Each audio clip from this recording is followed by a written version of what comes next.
ನಮಸ್ಕಾರ ಸ್ನೇಹಿತರೆ, ಒಂದು ಹೊಸ ವಿಷಯಕ್ಕೆ ಸ್ವಾಗತ.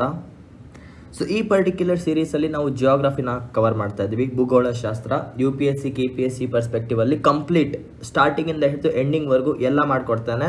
ಇದು ನಿಮ್ಮ ಮೇನ್ಸಲ್ಲಿ GS ಪೇಪರ್ 2 ಅಲ್ಲಿ ಬರುತ್ತೆ, ಹಾಗೂ ಇದು ನಿಮ್ಮ ಪ್ರಿಲಿಮ್ಸಲ್ಲೂ ಬರುತ್ತೆ. ಪ್ರಿಲಿಮ್ಸ್ ಪ್ಲಸ್ ಮೇನ್ಸ್ ಎರಡಕ್ಕೂ ಸೇರಿ ಬರುತ್ತೆ. ಜೊತೆಗೆ ಇಂಟರ್ವ್ಯೂವಲ್ಲಿ ಕೂಡ ಎಕನಾಮಿಕ್ ಜಿಯೋಗ್ರಫಿ ಮೇಲೆ ಕ್ವಶನ್ಸ್ ಬರುತ್ತೆ. ಎಕನಾಮಿ ಮೇಲೆ ಆಗಿರಲಿ, ಯಾವ್ಯಾವ ಮಿನರಲ್ಸ್ ಎಲ್ಲಿದೆ ಅಂತ ಕೇಳ್ಬೋದು, ಪ್ರಪಂಚದಲ್ಲಿ ಏನೇನು ಇನ್ವೆಂಟ್ ಆಗ್ತಿದೆ ಅಂತ ಕೇಳ್ಬೋದು. ಸೊ ನಿಮಗೆ ಟೋಟಲ್ ಆಗಿ ಗೊತ್ತಿರಬೇಕು. ಜಿಯೋಗ್ರಫಿ ನಿಮ್ಮ ಇಂಟರ್ವ್ಯೂ ಪರ್ಸ್ಪೆಕ್ಟಿವ್ಗೂ, ಪ್ರಿಲಿಮ್ಸ್ ಪರ್ಸ್ಪೆಕ್ಟಿವ್ಗೂ ಹಾಗೂ ಮೇನ್ಸ್ ಪರ್ಸ್ಪೆಕ್ಟಿವ್ಗೂ ಒಂದು ಕೀ ಇಂಪಾರ್ಟೆಂಟ್ ಸಬ್ಜೆಕ್ಟ್. ಹಾಗೂ ಇದು ಒಂದು ಸ್ಕೋರಿಂಗ್ ಸಬ್ಜೆಕ್ಟ್ ಅಂತಲೇ ಕರಿಬೋದು. ತುಂಬ ಸುಲಭ ಆಗಿರುತ್ತೆ, ತುಂಬ ಈಸಿಯಾಗಿರುತ್ತೆ, ತುಂಬ ಇಂಟ್ರೆಸ್ಟಿಂಗ್ ಆಗಿರುತ್ತೆ. ಫ್ಯಾಕ್ಟ್ಸ್ ಏನಿಲ್ಲ, ಫುಲ್ ಸೈನ್ಸು. ಸೊ ನೋಡೋಣ, ಮಜಾ ಮಾಡೋಣ ಬನ್ನಿ. ಸೊ ನಾವು ಏನೇನು ಕಲಿತೀವಿ ಅಂತ ಹೇಳೋದಾದ್ರೆ, ನಾನು ಕಂಟೆಂಟ್ಸ್ ಬಗ್ಗೆ ಹೇಳಬೇಕಂದ್ರೆ ಒಂದು ಕ್ವಿಕ್ ಓವರ್ವ್ಯೂ. ನಾನು ಏನೇನು ಕವರ್ ಮಾಡ್ತೇನೆ ಅಂತ ನೀವು ಕೇಳಿದ್ರೆ, ಕಂಟೆಂಟ್ಸಲ್ಲಿ ಫಸ್ಟ್ ನಾನು ಬೇಸಿಕ್ಸ್ನ ಕವರ್ ಮಾಡ್ತಾನೆ. Basics of physics. ಫಸ್ಟ್ ನಾವು ಫಿಸಿಕ್ಸ್ದೊಂದು ಬೇಸಿಕ್ಸ್ನ ಕಲಿಬೇಕು. So first we will study basics of physics. ಯಾಕಂದರೆ ಈ ಸಬ್ಜೆಕ್ಟ್ ಇದೆ ಅಲ್ವಾ, ಇದು ಸೈನ್ಸ್ ಜೊತೆ ಹೋಗುತ್ತೆ. It's a subject with science. So first ನಾವು ಫಿಸಿಕ್ಸ್ನ ಅರ್ಥ ಮಾಡ್ಕೋಬೇಕು. ಫಿಸಿಕ್ಸ್ ಅರ್ಥ ಆದಮೇಲೆ the second thing I will start is origin of universe. Origin of universe ಅಂದರೆ ವಿಶ್ವ ಹೇಗಾಯಿತು, ನಮ್ಮ ಭೂಮಿ ಹೇಗಾಯಿತು, ಈ ಸೂರ್ಯ ಹೇಗೆ ಹುಟ್ಟದ, ಈ ಚಂದ್ರ ಹೇಗೆ ಹುಟ್ಟದ, ಇದ್ರ ಬಗ್ಗೆ full origin of theories starting from Kant theory. Immanuel Kant ಅವ್ರು 1755 ಥಿಯರಿ ಕೊಡ್ತಾರೆ. ಅಲ್ಲಿಂದ ಹಿಡಿದು ಬಿಗ್ ಬ್ಯಾಂಗ್ ಥಿಯರಿವರೆಗೂ ಫುಲ್ ಹೋಲ್ಸೇಲ್ ಆಗಿ ಹೇಳ್ತಾನೆ. ಹೆಂಗೆ ನಮ್ಮ ಪ್ರಪಂಚ ಸೃಷ್ಟಿಯಾಯಿತು, ಎಷ್ಟು ಸುಂದರವಾಗಿ ಸೃಷ್ಟಿಯಾಯಿತು ಅಂತ level by level, step by step slow ಆಗಿ ಹೇಳ್ತಾ ಹೋಗ್ತಾನೆ. So that we have to know the genesis of universe. ಈ ಪ್ರಪಂಚ ಹೇಗೆ ಹುಡ್ತು ಅಂತ ಫಸ್ಟ್ ಫಿಸಿಕ್ಸ್ ಬಗ್ಗೆ ಹೇಳಲೇಬೇಕು ನಾನು. ಇದು ಗೊತ್ತಿಲ್ಲದೆ ನಿಮ್ಗೆ ಇದು ಅರ್ಥ ಆಗಲ್ಲ. ಅದಕ್ಕೆ ನನಗೆ ಫಸ್ಟ್ ಫಿಸಿಕ್ಸ್ ಹೇಳಬೇಕು. ಯಾಕಂದರೆ ತುಂಬ ಜನ ಇಲ್ಲಿ ಬಯೋ ಬ್ಯಾಕ್ಗ್ರೌಂಡಿಂದ ಬಂದಿರ್ಬೋದು, ಕೆಲವರು ಆರ್ಟ್ಸ್ ಬ್ಯಾಕ್ಗ್ರೌಂಡಿಂದ, ಕೆಲವರು ಕಾಮರ್ಸ್ ಬ್ಯಾಕ್ಗ್ರೌಂಡಿಂದ, ಸೈನ್ಸ್ ಬ್ಯಾಕ್ಗ್ರೌಂಡ್ ಅಲ್ಲಿ ಬಂದವರಿಗೆ ಕೂಡ ಸೈನ್ಸ್ ಗೊತ್ತಿರಲ್ಲ. ಸೊ ಅದ್ರ ಬಗ್ಗೆ ಸ್ವಲ್ಪ ಡಿಸ್ಕಸ್ ಮಾಡೋಣ. ಇದಾದಮೇಲೆ ಥರ್ಡ್ ಟಾಪಿಕ್ ಈಸ್ ಜಿಯೋಮಾರ್ಫಾಲಜಿ. ನಮ್ಮ ದೇಶ ಪ್ರಪಂಚ ಹೇಗಿದೆ ಅಂತ. ನಾಲ್ಕನೇದು ಓಷಿಯೋನೋಗ್ರಫಿ, ನಮ್ಮ ಸಮುದ್ರಗಳು ಹೇಗಿದೆ ಅಂತ. ಟಾಪಿಕ್ಸ್ ಹೆಸರು ಹೇಳ್ತಾ ಇದ್ದಾನೆ, ಟಾಪಿಕ್ಗೆ ಬಂದಾಗ ಇನ್ ಡೆಪ್ತ್ ಮಾತಾಡ್ತಾನೆ. ಐದನೇದು ಕ್ಲೈಮೆಟಾಲಜಿ, ವಾತಾವರಣ, ಕ್ಲೈಮೆಟಾಲಜಿ.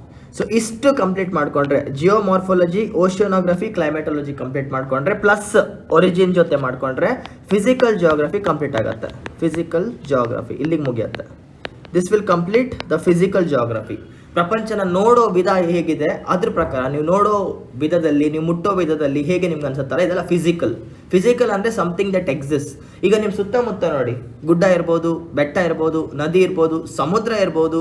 ಇನ್ನೊಂದು ಕಡೆ ನೋಡಿದ್ರೆ ನಿಮಗೆ ಅಲ್ಲಿ ಪ್ಲೇನ್ ಏನೂ ಇಲ್ಲ, ಖಾಲಿ ಜಮೀನಾಗಿರ್ಬೋದು. ಯಾಕೆ ನಮಗೆ ಉತ್ತರ ಕರ್ನಾಟಕದಲ್ಲಿ ಬರಭೂಮಿ ಇದೆ, ಯಾಕೆ ನಮ್ಮ ಇಲ್ಲಿ ಹೊನ್ನಾವರ ಸೈಡ್ ಮತ್ತು ಮುರುಡೇಶ್ವರ ಸೈಡ್ ಸಮುದ್ರ ಇದೆ, ಎಲ್ಲ ತಿಳ್ಕೊಬೇಕು. ಕೆಳಗಡೆ ಇಂಡಿಯನ್ ಓಷನ್ ಇದೆ, ಮಹಾಸಮುದ್ರ, ಭಾರತ ಮಹಾಸಮುದ್ರ, ಅದ್ರ ಒಳಗೆ ಏನಿದೆ, ಫುಲ್ ಹೇಗೆ ಸೃಷ್ಟಿಯಾಯಿತು. ಇನ್ನು ಕೆಲವೊಂದು ಕಡೆ ನೋಡ್ರೆ ವೋಲ್ಕೆನೋಸ್ ಇರುತ್ತೆ, ಅದೇ ಲಾವಾ ಹೊರಗೆ ಬರ್ತಿರತ್ತೆ. ಹೇಗೆ ಲಾವಾ ಹೊರಗೆ ಬರುತ್ತೆ, ಎಲ್ಲ ಪ್ರತಿಯೊಂದು ವಿಷಯ ನಾವು ಇನ್ ಡೆಪ್ತ್ ಆಗಿ ತಿಳ್ಕೊಳ್ಳೋದು ಹೇಗಂದ್ರೆ ಇದರಿಂದ. ನೀವು ಒಂದೊಂದು ಕಡೆ ನೋಡಿದ್ರೆ ನದಿಯಲ್ಲಿ ನೀರು ಬೇಗ ಹರಿತಿರತ್ತೆ, ಕೆಲವೊಂದು ಕಡೆ ಸ್ಲೋ ಆಗಿ ಹರಿತಿದ್ದಾರೆ. ಯಾಕೆ? ಕೆಲವೊಂದು ಕಡೆ ನದಿ ತುಂಬ ಚಿಕ್ಕದಾಗಿರುತ್ತೆ, ಕೆಲವೊಂದು ಕಡೆ ನದಿ ತುಂಬ ವಿಸ್ತಾರವಾಗಿ ಹೋಗುತ್ತೆ. ಯಾಕೆ? ಇದೆಲ್ಲ ತಿಳ್ಕೊಬೇಕಂದ್ರೆ ನಾವು ಫಿಸಿಕಲ್ ಜಿಯೋಗ್ರಫಿನ ಅರ್ಥ ಮಾಡ್ಕೋಬೇಕು. ಸೊ ಫಿಸಿಕಲ್ ಜಿಯೋಗ್ರಫಿಯಲ್ಲಿ ನಾನು ಒಂದು ಸಲ ಒರಿಜಿನ್ ಆಫ್ ಯೂನಿವರ್ಸ್ ಅರ್ಥ ಆದಮೇಲೆ ಜಿಯೋಮಾರ್ಫಾಲಜಿ, ಓಷಿಯೋನೋಗ್ರಫಿ, ಕ್ಲೈಮೆಟಾಲಜಿ ಈ ಮೂರನ್ನು ಕವರ್ ಮಾಡ್ತಾನೆ. ಇಷ್ಟು ನಿಮ್ಗಾದರೆ you will be done with ಫಿಸಿಕಲ್ದು ಬೇಸಿಕ್ಸ್, ಫಾರ್ಮೇಷನ್ ಎಲ್ಲ ಮುಗ್ದಿರುತ್ತೆ. ಇಷ್ಟು ಕಂಪ್ಲೀಟ್ ಆದಮೇಲೆ the next topic I will take is ಭಾರತದ ಭೂಗೋಳ ಆರ್ ಇಂಡಿಯನ್ ಜಿಯೋಗ್ರಫಿ. ನಮ್ಮ ಭಾರತ ಹೇಗಿದೆ, ನೀವು ಭಾರತನ ನೋಡಿದರೆ ಏನೇನಿದೆ ಭಾರತದಲ್ಲಿ? ಹಿಮಾಲಯಸ್ ಇದೆ ಒಂದು ಕಡೆ, ಇನ್ನೊಂದು ಕಡೆ ಡೆಕ್ಕನ್ ಪ್ಲಾಟ್ಯೂ ಇದೆ, ಇನ್ನೊಂದು ಕಡೆ ಗಂಗಾ ಬೆಲ್ಟ್ ಇದೆ, ಇನ್ನೊಂದು ಕಡೆ ಏನು ವೆಸ್ಟರ್ನ್ ಘಾಟ್ಸ್ ಇದೆ, ಈಸ್ಟರ್ನ್ ಘಾಟ್ಸ್ ಇದೆ, ಪಶ್ಚಿಮ ಘಟ್ಟ ಅಂತ ಹೇಳ್ತಾರೆ. ಅದೆಲ್ಲ ನಾವು ತಿಳ್ಕೊಬೇಕು. ಎಲ್ಲ ಸ್ಲೋ ಆಗಿ ಹೇಳೋಣ. ನೋಡಿ, ಕನ್ನಡದಲ್ಲಿ ಎಲ್ಲ ಪದನ ನಂಗೆ ಹೇಳೋಕ್ಕಾಗಲ್ಲ since I am from English medium student. But ನಾನು ಟ್ರೈ ಮಾಡ್ತೇನೆ, ಆಯಿತಾ? I will try my best to use some Kannada words. ಅಂದರೆ ಕನ್ನಡದಲ್ಲೇ ಮಾತಾಡ್ತೇನೆ, ಬಟ್ ಕೆಲವೊಂದು ಬಾಯಲ್ಲಿ ಇಂಗ್ಲೀಷ್ ಬಂದುಬಿಡತ್ತೆ. ಹಾಗಾದರೆ ಐ ವಿಲ್ ಟ್ರೈ. ಓಕೆ, ಮೊದಲೇ ಪ್ರಿಪೇರ್ ಆಗಿರ್ತಾನೆ, ಎಲ್ಲ ಪದ ಬರೆದಿಟ್ಕೊಂಡಿರ್ತಾನೆ. ಸ್ವಲ್ಪ ಅಡ್ಜಸ್ಟ್ ಮಾಡ್ಕೊಳ್ಳಿ, ಆಯಿತಾ? English medium students will not have any problem. Kannada ಮೀಡಿಯಮ್ವರೆಗೂ ಪ್ರಾಬ್ಲಮ್ ಆಗಲ್ಲ. ನಿಮಗೆ ಪ್ರಾಬ್ಲಮ್ ಆಗೋ ಒಂದೇ ಒಂದು ಟಾಪಿಕ್ ಅಂದರೆ ಫಿಸಿಕ್ಸ್. ಸೊ ಇದೊಂದು ಟಾಪಿಕಲ್ಲಿ ನನ್ನ ಜೊತೆ ಸಹಕಾರ ಕೊಡಿ. ಯಾಕಂದರೆ ನಾನು ಕಲ್ತಿದ್ದು science background, English medium background. Friction ಅಂದರೆ ಏನು, ಎಕ್ಸ್ಪ್ಲೇನ್ ಮಾಡಿದಾಗ ಆ ಪದ ಏನು ಅಂತ ನೀವು ಡಿಕೋಡ್ ಮಾಡ್ಕೊಳ್ಳಿ. ಅಂದರೆ ನಾನು ಕಾನ್ಸೆಪ್ಟ್ ಎಕ್ಸ್ಪ್ಲೇನ್ ಮಾಡ್ತೇನೆ, ಇದ್ರ ಬಗ್ಗೆ ಮಾತಾಡ್ತಾವನೆ, ಇವನು ಫ್ರಿಕ್ಷನ್ ಅಂತವನೇ, ಕನ್ನಡದಲ್ಲಿ ಇದಕ್ಕೆ ಇನ್ನೊಂದು ಪದ ಇದೆ, ಗ್ರಾವಿಟೇಷನ್ನ ಗುರುತ್ವಾಕರ್ಷಣೆ ಅಂತಾರೆ. ಇದನ್ನ ನೀವು ಅರ್ಥ ಮಾಡ್ಕೋಬೇಕು. ನಾನು ಕೊಡೋ ಕಾನ್ಸೆಪ್ಟಲ್ಲಿ ಓಕೆ ಈ ಮಹಾನ್ ಭಾವ ಇದ್ರ ಬಗ್ಗೆ ಮಾತಾಡ್ತಾವನೆ ಅಂತ ನೀವು ಅರ್ಥ ಮಾಡ್ಕೋಬೇಕು ಆಯ್ತಾ. ಫಸ್ಟ್ ಟಾಪಿಕ್ ಮಾತ್ರ, ಮಿಕ್ಕಿದ್ದೆಲ್ಲ ನೋ ಪ್ರಾಬ್ಲಮ್. ಇಂಡಿಯನ್ ಜಿಯೋಗ್ರಫಿ ಆದಮೇಲೆ ವಿಶ್ವದ ಜಿಯೋಗ್ರಫಿನೂ ನೋಡೋಣ, ವರ್ಲ್ಡ್ ಜಿಯೋಗ್ರಫಿ ಬಗ್ಗೆನೂ ಮಾತಾಡೋಣ. Let's talk about world geography. ಈ ಪ್ರಪಂಚ ಹೇಗಿದೆ ಅಂತ ಇದ್ರ ಬಗ್ಗೆನೂ ಇನ್ ಡೆಪ್ತ್ ಆಗಿ ಮಾತಾಡೋಣ. ವರ್ಲ್ಡ್ ಜಿಯೋಗ್ರಫಿ ಆದಮೇಲೆ ಹ್ಯೂಮನ್ ಜಿಯೋಗ್ರಫಿ, ಮನುಷ್ಯರು ಈ ಪ್ರಪಂಚದಲ್ಲಿ ಹೇಗಿದ್ದಾರೆ, ಎಲ್ಲೆಲ್ಲಿದ್ದಾರೆ, ಏನೇನು ಮಾಡ್ತಿದ್ದಾರೆ ಅಂತ ಇದ್ರ ಬಗ್ಗೆ ಸ್ವಲ್ಪ ಕಲ್ತ್ಕೊಂಡ್ರೆ ಸಾಕು. This will complete your complete GS2 plus prelims. This is all the topics I will discuss. ಈ ಎಲ್ಲ ವಿಷಯಗಳ ಮೇಲೆ ನಾನು ವಿಡಿಯೋ ಹಾಕ್ತಾ ಹೋಗ್ತಾನೆ. ಫಿಸಿಕ್ಸಿಂದ ಸ್ಟಾರ್ಟ್ ಮಾಡಿ origin of universe, geomorphology, oceanography, climatology, physical ಜಿಯೋಗ್ರಫಿಲಿ ಕಂಪ್ಲೀಟ್, ಇಂಡಿಯನ್ ಜಿಯೋಗ್ರಫಿ ಹಾಗೂ ವರ್ಲ್ಡ್ ಜಿಯೋಗ್ರಫಿ. ಬಟ್ ಕೆಲವೊಂದು ಪದನ ನಂಗೆ ಇಂಗ್ಲೀಷಲ್ಲೇ ಹೇಳಬೇಕಾಗತ್ತೆ, ನೀವು ಸ್ವಲ್ಪ ಅಡ್ಜಸ್ಟ್ ಮಾಡ್ಕೊಳ್ಳಿ ಆಯಿತಾ. Because you people will write this exam in English, so make sure that you people get familiar with English. KPSC ಬರೆದ್ರು UPSC ಬರೆದ್ರು ನೀವು majority of you, if in case you are writing UPSC paper ಇಂಗ್ಲೀಷಲ್ಲಿ ಬರಬೇಕು. So ಸ್ವಲ್ಪ ನನ್ನ ಜೊತೆ ಅರ್ಥ ಮಾಡ್ಕೊಳ್ತೋಗಿ ಆಯಿತಾ. First let's start with the first topic. ಹೇಳ್ದೆ ಅಲ್ವಾ ನಾನು ಫಸ್ಟ್ ಸ್ಟಾರ್ಟ್ ಮಾಡೋದು ಫಿಸಿಕ್ಸಿಂದ ಅಂತ. ಫಿಸಿಕ್ಸಲ್ಲಿ ನಮಗೆ ಗೊತ್ತಾಗಬೇಕಿರೋದು ಒಂದು ಇಂಪಾರ್ಟೆಂಟ್ ಅಂದರೆ ಸ್ಟ್ರೆಸ್, ಒತ್ತಡ. ಸ್ಟ್ರೆಸ್ ಅಂದರೆ ಏನಂತ ಗೊತ್ತಾಗಬೇಕು. ನೋಡಿ ಈ ವಿಡಿಯೋನ ನೀವು ಕರೆಕ್ಟಾಗಿ ಅರ್ಥ ಮಾಡ್ಕೋಬೇಕು. It's a very very important video ಆಯಿತಾ, ಸಿಕ್ಕಾಪಟ್ಟೆ ಇಂಪಾರ್ಟೆಂಟ್, ಮಿಸ್ ಆಗಬಾರ್ದು. ಒಂದು ಸ್ಟ್ರೆಸ್ ಬಗ್ಗೆ ಗೊತ್ತಾಗಬೇಕು, ಲಾಸ್ ಆಫ್ ಮೋಷನ್ ಬಗ್ಗೆ ಗೊತ್ತಾಗಬೇಕು. ಲಾಸ್ ಆಫ್ ಮೋಷನ್ ನಮ್ಮ ನ್ಯೂಟನ್ ತಾತ ಕೊಟ್ಟಿದ್ದು ಕೆಲವೊಂದು ಥಿಯರೀಸ್ ಎಲ್ಲ ಎಕ್ಸ್ಪ್ಲೇನ್ ಮಾಡ್ತೇನೆ, ಡೋಂಟ್ ವರಿ. ಇದು ನ್ಯೂಟನ್ ಥಿಯರಿ. ಇದಾದಮೇಲೆ ಯೂನಿವರ್ಸಲ್ ಲಾ ಆಫ್ ಗ್ರಾವಿಟೇಷನ್, ಅಂದರೆ ಗುರುತ್ವಾಕರ್ಷಣೆ ಶಕ್ತಿಯ ಒಂದು ನಿಯಮ, ಇದ್ರ ಬಗ್ಗೆ ಮಾತಾಡ್ತೇನೆ. ಇದಾದಮೇಲೆ ಸ್ಟ್ರೆಸ್ಸಲ್ಲಿ ಮೂರು ಥರ ಸ್ಟ್ರೆಸ್ ಇರುತ್ತೆ. ಏನಂತಾರೆ, compression stress, tensile stress, shear stress. So types of stress ಬಗ್ಗೆನೂ ಮಾತಾಡ್ತೇನೆ. ಇಷ್ಟು ಕಾನ್ಸೆಪ್ಟ್ ಅರ್ಥ ಆದರೆ ಮೋರ್ ದೆನ್ ಆಫ್. ಇದಾದಮೇಲೆ ಲಾಸ್ಟ್ ಒನ್ ಫ್ರಿಕ್ಷನ್ ಬಗ್ಗೆನೂ ಮಾತಾಡಬೇಕು. ಸೊ ಇಷ್ಟು ಕಾನ್ಸೆಪ್ಟ್ ನಿಮ್ಗೆ ಅರ್ಥ ಆದರೆ, ಈಗ ಹೇಳ್ತಾ ಇದ್ದೇನೆ ಕರೆಕ್ಟಾಗಿ ಕೇಳಿಸ್ಕೊಳ್ಳಿ. ಇಷ್ಟು ಕಾನ್ಸೆಪ್ಟ್ 1, 2, 3, 4, 5 ಸಾರಿ ಇನ್ನೊಂದು ಲಾಸ್ಟ್ ಟಾಪಿಕ್, ಫೋರ್ಸಸ್, ಒತ್ತಡ. ಯಾವ ಥರ ಫೋರ್ಸ್, ಪ್ರೆಷರ್ ಫೋರ್ಸ್ ಬಗ್ಗೆ ಗೊತ್ತಾಗಬೇಕು. ಇದರಲ್ಲೂ ಕೂಡ ಎರಡು ಥರ, ಸೆಂಟ್ರಿಪೀಟಲ್ ಫೋರ್ಸ್, ಸೆಂಟ್ರಿಫ್ಯೂಗಲ್ ಫೋರ್ಸ್ ಎಲ್ಲ ತಿಳ್ಕೊಬೇಕು. ಸೊ 1 by 1 ಎಕ್ಸ್ಪ್ಲೇನ್ ಮಾಡ್ತಾ ಹೋಗ್ತಾನೆ, ಇನ್ ಡೆಪ್ತ್ ಆಗಿ ಎಕ್ಸ್ಪ್ಲೇನ್ ಮಾಡ್ತಾ ಹೋಗ್ತಾನೆ. ಇಷ್ಟು ಕಾನ್ಸೆಪ್ಟ್ ನಿಮ್ಗೆ ಅರ್ಥ ಆದರೆ, if you understand this many concepts, physical geography easy ಆಗುತ್ತೆ. ಫಿಸಿಕಲ್ ಜಿಯೋಗ್ರಫಿ ಅರ್ಥ ಆಗಬೇಕಂದ್ರೆ ನಮ್ಗೆ ಇಷ್ಟಂತೂ ಗೊತ್ತಿರಬೇಕು. ಸೊ 1 by 1 ಸ್ಟಾರ್ಟ್ ಮಾಡೋಣ ಆಯಿತಾ. ಸ್ವಲ್ಪ ಅಂದರೆ ಸ್ವಲ್ಪ ಅಡ್ಜಸ್ಟ್ ಮಾಡ್ಕೊಳ್ಳಿ, ಬಿಕಾಸ್ ಪ್ಯೂರ್ ಕನ್ನಡದಲ್ಲಂತೂ ನಂಗೆ ಈ ಟಾಪಿಕ್ ಹೇಳೋಕ್ಕಾಗಲ್ಲ, ಯಾಕಂದರೆ ನಾನು ಇಂಗ್ಲೀಷ್ ಮೀಡಿಯಂ ವಿದ್ಯಾರ್ಥಿ. ಸೊ ಸ್ಟಾರ್ಟ್ ಮಾಡೋಣ. ನೋಡಿ, ಒಂದು ರೋಡ್ ಇದೆ. ಫಸ್ಟ್ ಟಾಪಿಕ್ ಅರ್ಥ ಮಾಡ್ಕೊಳ್ಳಿ, ಆಮೇಲೆ ಆ ವರ್ಡ್ ಏನಂತ ಹೇಳ್ತಾನೆ. ಇಲ್ಲಿ ಪದ ಬಳಕೆ ಮುಖ್ಯ ಅಲ್ಲ, ಅದರ ಅರ್ಥ ಮುಖ್ಯ. ನೋಡಿ, ಇದೊಂದು ರೋಡ್ ಇದೆ. ಈ ರೋಡಲ್ಲಿ ಏನಾಗ್ತಿದೆ, ಇಲ್ಲೊಬ್ಬ ಹುಡುಗ ನಿಂತ್ಕೊಂಡಿದ್ದಾನೆ ಆಯಿತಾ, ಇಲ್ಲೊಬ್ಬ ಹುಡುಗ ನಿಂತಿದ್ದಾನೆ. ಫಸ್ಟ್ ಕಾನ್ಸೆಪ್ಟ್ ಅರ್ಥ ಮಾಡ್ಕೊಳ್ಳಿ, ಆಮೇಲೆ ಆ ಪದನ ಏನಂತಾರೆ ಅಂತ ಹೇಳ್ತಾನೆ.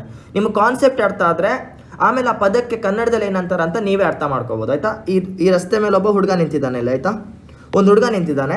ಇವನ ಕೈಯಲ್ಲಿ, ಈ ಹುಡುಗನ ಕೈಯಲ್ಲಿ ಒಂದು ಚೆಂಡು, ball. There is a ball in his hand. ಅರ್ಥ ಆಗ್ತಿದೆಯಾ? ಇಲ್ಲೊಬ್ಬ ಹುಡುಗ ನಿಂತಿದ್ದಾನೆ, ಹುಡುಗಿ ಅಂದ್ಕೊಳ್ಳಿ ಈಗ. ಹುಡುಗಿ ಅಂತ ಅಂದ್ಕೊಳ್ಳಿ. ಒಂದು ಹುಡುಗಿ ನಿಂತಿದ್ದಾಳೆ, ಅವಳ ಕೈಯಲ್ಲಿ ಒಂದು ಚೆಂಡಿದೆ, ಇಲ್ಲೊಂದು ಖಾಲಿ ರಸ್ತೆ ಇದೆ, ಸ್ಟ್ರೈಟ್ ಪ್ಲೇನ್ ಹೈವೇ ಥರ ಒಂದು ಹೈವೇ ಇದೆ ಅಂತ ಇಟ್ಕೊಳ್ಳಿ, ಓಪನ್ ಹೈವೇ ಆಯಿತಾ. ಸೊ ಇವಳು ಏನು ಮಾಡ್ತಾಳೆ, ಈ ಚೆಂಡನ್ನು ಕೈಯಿಂದ ತೆಗೆದು ಹಿಂಗೆ ಬಿಸಾಕ್ತಾಳೆ ನೆಲದ ಮೇಲೆ. ಅರ್ಥ ಮಾಡ್ಕೊಳ್ಳಿ, ಕೈಯಲ್ಲಿರೋ ಚೆಂಡನ್ನು ಬಿಟ್ಟು ಆ ಚೆಂಡು ಏನಾಗುತ್ತೆ, ಹಿಂಗೆ ಬರುತ್ತೆ, ಹಿಂಗೆ ನೆಲದ ಮೇಲೆ. ಸೊ ಏನಾಗುತ್ತೆ, ಇದು ಸ್ಟೆಪ್ ನಂಬರ್ 1. ಅವಳ ಕೈಯಲ್ಲಿರೋ ಚೆಂಡನ್ನ ಅವಳು ನೆಲದ ಮೇಲೆ ಬಿಸಾಕಿದ್ದಾಳೆ. ಸ್ಟೆಪ್ ನಂಬರ್ 2, ಆ ಚೆಂಡು ಏನಾಗುತ್ತೆ, ಮುಂದೆ ಹೋಗುತ್ತೆ. ಹೌದಾ, ಇಲ್ಲಿ ಬಂತು, ಆಮೇಲೆ ಇಲ್ಲಿ ಬಂತು, ಆಮೇಲೆ ಇಲ್ಲಿ ಬಂತು, ಹೀಗೆ ಸ್ವಲ್ಪ ಮುಂದೆ ಹೋಗುತ್ತಾ ಇಲ್ವಾ? ಮುಂದೆ ಹೋದ್ಮೇಲೆ ಅದು ಹೋಗ್ತಾನೆ ಇರತ್ತಾ, ಇಲ್ಲ ಒಂದು ಪಾಯಿಂಟಲ್ಲಿ ನಿಂತ್ಕೊಳ್ಳತ್ತಾ? ಅದು ಹೋಗ್ತಾನೆ ಇರತ್ತಾ, ಇಲ್ಲ ಒಂದು ಪಾಯಿಂಟಲ್ಲಿ ನಿಂತ್ಕೊಳ್ಳತ್ತಾ? ಅದು ಒಂದು ಪಾಯಿಂಟಲ್ಲಿ ನಿಂತ್ಕೊಳ್ಳುತ್ತೆ ಅಲ್ವಾ. ನೀವು ಕೈಯಲ್ಲಿ ಫಾರ್ ಎಕ್ಸಾಂಪಲ್ ಪೆನ್ ಇದೆ ಅಲ್ವಾ, ನೆಲದ ಮೇಲೆ ಬಿಸಾಕಿ, ನಿಮ್ಮ ಪೆನ್ನನ್ನು ನೀವು ನೆಲದ ಮೇಲೆ ಜೋರಾಗಿ ಬಿಸಾಕಿ, ಆ ಪೆನ್ ಒಂದು ಡಿಸ್ಟೆನ್ಸ್ವರೆಗೂ ಹೋಗುತ್ತೆ, ಒಂದು ದೂರದವರೆಗೂ ಹೋಗಿ ಆ ಪೆನ್ ನೆಲದ ಮೇಲೆ ನಿಂತ್ಕೊಳ್ಳುತ್ತೆ. ಹೌದಾ ಅಲ್ವಾ?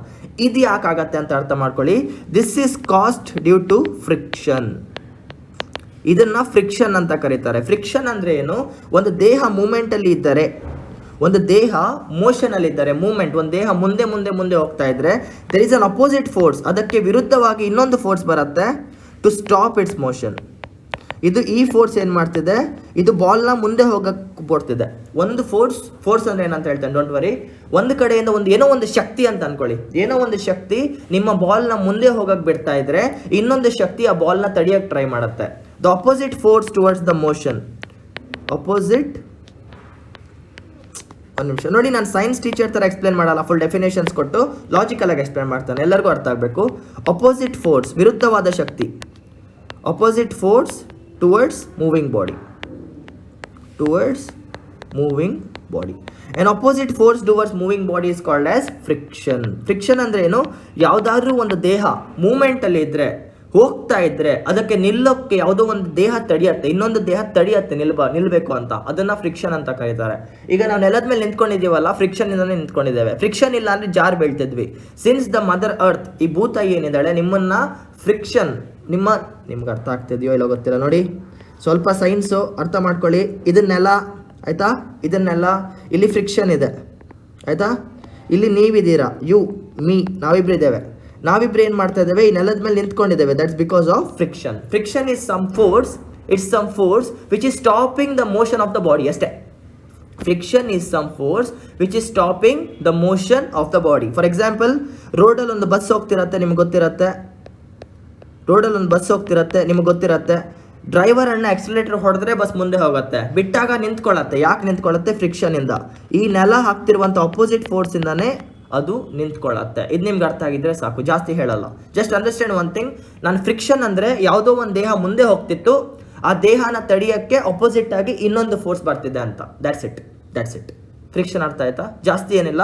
ಒಂದು ದೇಹ ಮುಂದೆ ಹೋಗ್ತಿರ್ಬೇಕಾದ್ರೆ ಅದರ ಮೂವ್ಮೆಂಟ್ ಅನ್ನ ತಡೆಯಕ್ಕೆ ಅಪೋಸಿಟ್ ಇಂದ ಇನ್ನೊಂದು ಫೋರ್ಸ್ ಬರುತ್ತೆ. That concept is called as what? Friction. ಕನ್ನಡದಲ್ಲಿ ಫ್ರಿಕ್ಷನ್ನ ಏನಂತಾರೆ ಅಂತ ನನಗೆ ಗೊತ್ತಿಲ್ಲ, ಸೊ ಕ್ಷಮಿಸಿ. ಹೇ ಸಿರಿ, ನಮ್ಮ ಅಕ್ಕ ಸಿರಿ ಕೂಡ ವರ್ಕ್ ಆಗ್ತಿಲ್ಲ, ಸೊ ಕನ್ನಡದಲ್ಲಿ ಏನಂತಾರೆ ಅಂತ ಗೊತ್ತಾಗ್ತಿಲ್ಲ, ಬೇಜಾರಾಗಬೇಡಿ. ಫ್ರಿಕ್ಷನ್ ಅರ್ಥ ಆಗಿದೆ ಅಂತ ಅನ್ಕೊಳ್ತಾನೆ. ಪ್ಲೀಸ್ ಜಾಸ್ತಿ ತಲೆ ಕೆಡಿಸ್ಕೋಬೇಡಿ. ಒಂದು ದೇಹ ಮುಂದೆ ಹೋಗ್ತಿರ್ಬೇಕಾದ್ರೆ ಅದನ್ನ ನಿಲ್ಸಕ್ಕೆ ಇನ್ನೊಂದು ಕಡೆಯಿಂದ ಯಾರೋ ಒಬ್ಬರು ತಡಿತಾರೆ, ಅದು ತಡೆಯೋನ ಹೆಸರು ಫ್ರಿಕ್ಷನ್. ಆಯ್ತಾ? ಇದು ಫಸ್ಟ್ ಒನ್. ಈಗ ಸೆಕೆಂಡ್ ಕಾನ್ಸೆಪ್ಟಿಗೆ ಬಂದರೆ ಫೋರ್ಸ್ ಅಂದರೆ, ಫಸ್ಟ್ ಆಫ್ ಆಲ್ ಫೋರ್ಸ್ ಅಂದರೆ ಏನು ಅರ್ಥ ಮಾಡ್ಕೊಳ್ಳಿ. ಕನ್ನಡದಲ್ಲಿ ಏನಂತಾರೆ ನಂಗೆ ಗೊತ್ತಿಲ್ಲ.